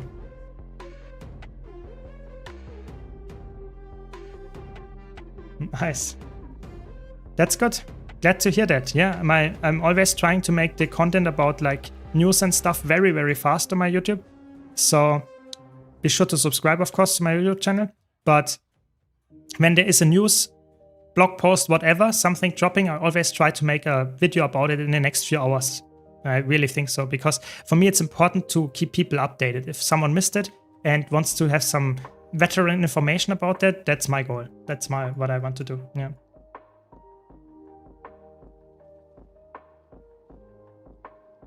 Yeah, strikes are not that difficult, I would really say. So some strike missions can be a little bit challenging, like Harvest Temple or how is it called? KO, so Kaineng Overlook. They can be a little bit annoying to do with pucks, but most of them are only in CMs a little bit of a problem. And even most CMs are not that bad either. It's just like with pucks, you never know what you will get. Sometimes you get an alacrity heal that not provides any alacrity and doesn't provide any heal, and then of course that's doomed. But I think most pucks are actually nowadays not too bad. Yeah, actually, I mean, what's the best way to prove if you have gliding or not? You know, jumping. Yeah, jumping off a cliff. It's that, you know, testing it by trying. You know, that's the, how is it called? Test if it's fireproof by igniting it, I guess. Yeah, why not? Yeah, those badges can be a little bit hard to find. Some of them are not that bad in Snowblind and in, what's the other one called? Oh, Urban Battleground. I actually know where it is, but the other two I have not found yet on my journey through the mists. But it doesn't matter too much. You can get some achievement points there, and you also can get some surprisingly like nice progress for the meta event achievement, but it's not necessary, of course. Not necessary, of course. Ah, the volcano one, nice, very good. And what's the last one? There's another one there. I think there are 4. But you have 4 weeks to get this. It's not completely, you don't have to get it in the second day, I would say. You will find it, maybe someone finds it as well, and then you can get it quite fast. There we go. No, don't stop. There we go. Snowdrop already has the guide for it. Perfect. Very good. To get the Ascended gear from Living World Season 3-4 from the berries and such, do I have to do any of the story there? So as soon as you unlock the map, you will get those things there. So you just have to go to the map. So if you are like locked out of the map because you haven't done the story for it yet, then you have to do the first story step to get to the specific map, and then you can easily completely ignore the story and will be completely fine. Yeah. So I will go and unlock Winterberry Farm and just do the first story mission or something, go to Bitterfrost Frontier, and then I'm done. Like, this is the whole like idea, and I will continue doing Winterberry Farm without doing anything for the story there. Because I don't care about story, and it's also not that much gold anyway. So I'm all about getting the Ascended trinkets, I guess, mostly for my account. So Living World Season 3, probably the best for farming. I would say it's a little bit better than Living World Season 4 in terms of like how easy you can actually access your Ascended trinkets there. But Living World Season 4 is a little bit better for gold farms, or quite a bit better actually for gold farms. So if you want to farm gold while getting those trinkets, I think you can also go for the Living World Season 4. Yeah, but if you have any other questions, just let me know. I'm always trying to help. I'm playing story in order, but only Living World Season 1, but wanted to get Ascended gear. Yeah, exactly. You don't have to play anything from the story other than the first, or actually you don't have to go and get any story done if you can get anyone to the map. So for example, if you find anyone that is currently in the Living World Season 3, you want to go to Ember Bay, whatever, or Bloodstone Fen, no one there. Lake Dorek, okay, no one there. Draconis Mount, you can just go, join this group, use a teleport to friend if you have this unlocked this Living World, and then you can teleport to this and you don't have to do any story. So if you don't want to get spoiled, you can do that that way. But of course you have to have someone that actually is in the current location where you want to teleport. And those teleport to friend items here are somewhat limited. You don't get that easily, at least as a new player. But if you have those, you can use them. Is Condi Virtuoso still viable? Yes. It is not like the highest DPS option, but if you have a fight where you know it's chaotic, where it's challenging, then it's a very safe pick because it's very easy to play, in my opinion, and it has amazing self-sustain and defenses with, you know, invulnerability, blocks, evades, whatever, everything in the kit. So, and a lot of utility from the utility slots for the free ones. So I would say it's definitely something that I would say, yeah, very, very good choice. Wait, I should probably get this one. Yeah, that one is probably better. But yeah, I think Condi Virtuoso is still very, very strong build. If you're fighting a lot of easy fights like Fractals, Tier 4s or something, I would not recommend it because it has low Condi DPS, which is obviously not what you want. But if you are fighting a tough challenge, like some kind of challenge mode or some kind of really new player group where no one is knowing what they are doing, then it's definitely a very, very safe pick because you're very self-sustained and it's just very good build overall. Yeah. Yeah, that's true. Asking in map chat in cities and stuff is always a good option to find other people and get some help. Definitely. So, almost at the end boss. That's good. So now we are 12 seconds away and then we go to the end boss. And this one is a special one. I think this is like one of the most unique bosses. You only see that in one dungeon. Other than that, you never see this guy. So, let's take a look at it. So, put on the thing here, very good. And another one.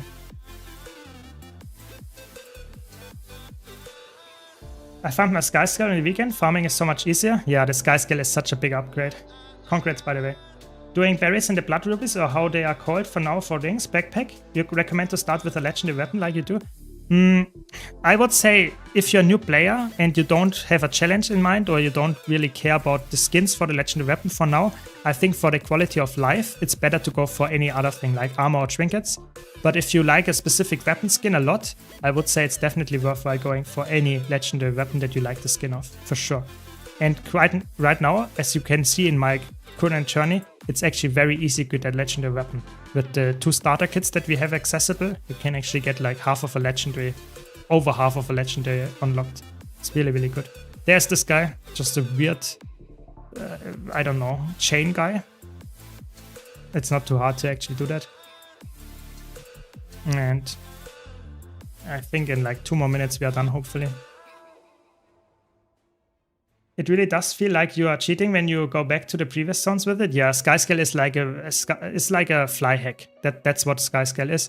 And I would say Skyscale is like not the best mount in terms of like fast movement, but in terms of like raw like usability and how often you use it, just because it's so flexible. It's like the jack of all trades. It's just such a good one. It's such a good mount. I would say if I would have to choose one single mount that I would use all the time, it would be the Skyscale. It's not as fast as the Griffin in the air. It's not as fast on land as the Roller Beetle. It is not as fast over water or underwater as the Skimmer. But it can fill so many different roles just by fly hacking its way to the top.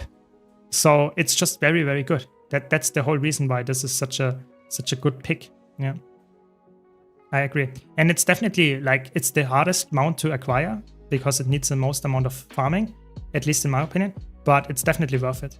So definitely get it as a new player if you're an open world enjoyer. Go for it.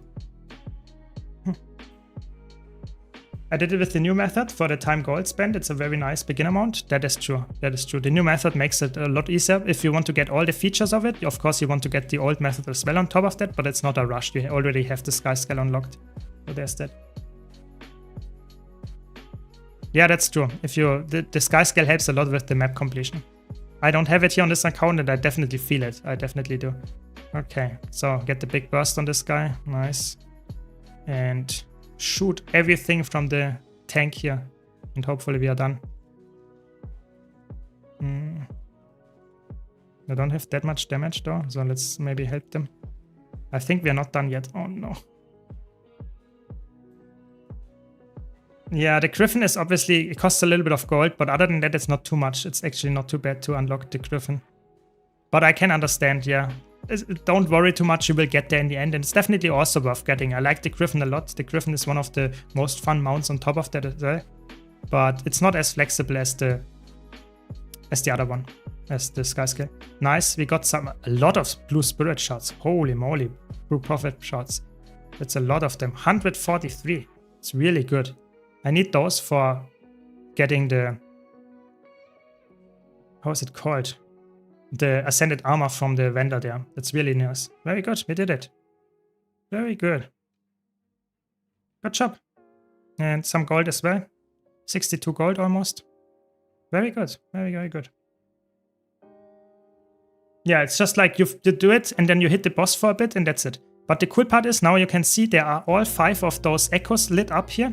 And as soon as I get one more of those prophet crystals, I will get so to say, my chest here with the full rewards, and that chest gives me like, I don't know, 10 gold or something. On average, something like that, 10 gold, which is not bad for doing normal strike missions and doing this echo, steel echo on top of that with this forged steel. And a lot of spirit shards, or not spirit shards, blue prophet shards, which is obviously really important. Maybe I can now talk to this guy. Yes, there we go. Where I can get ascended armor. You can see I can purchase ascended armor for 150 of those. I already have that from doing 2 strike mission runs.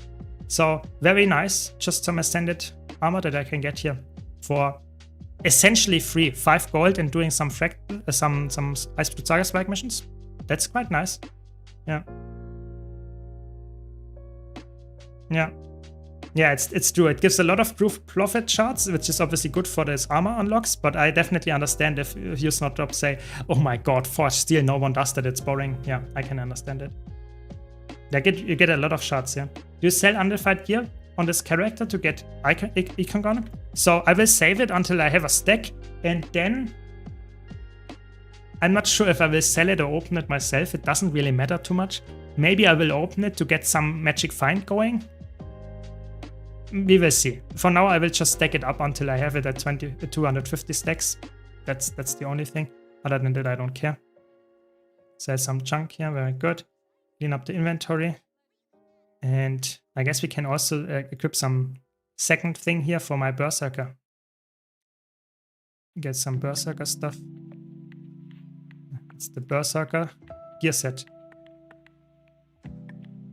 And I only have 2 pieces for now. But still, better than nothing, I guess. Very good. Yeah, and I also think that's the end of today's stream. I hope you enjoyed the stream. Sorry for the short hiccup with the Twitch disconnect. I'm not sure what happened. And I will quickly answer some more questions, and then I will call it a day. Yeah, you can sell it, of course. You can sell all the stuff and you will get some nice gold as well. I'm not done with the core mastery, but I will get there. I will get there. The quick play things obviously gives core mastery XP. That's correct. It will give you fractal mastery. That is very important. Yeah. Yeah, that's true. The magic find is very good for this. Yeah, that is true. That is true. Yeah, open to gamble for rarity upgrades. Yeah, true. Maybe I find an exotic like sword or something that I can use. Yeah, that's true. Yeah, thanks a lot everyone for watching. I hope you had a nice stream with me. And be sure to check out my YouTube channel, like I said. And take care. See you around. And yeah, see you.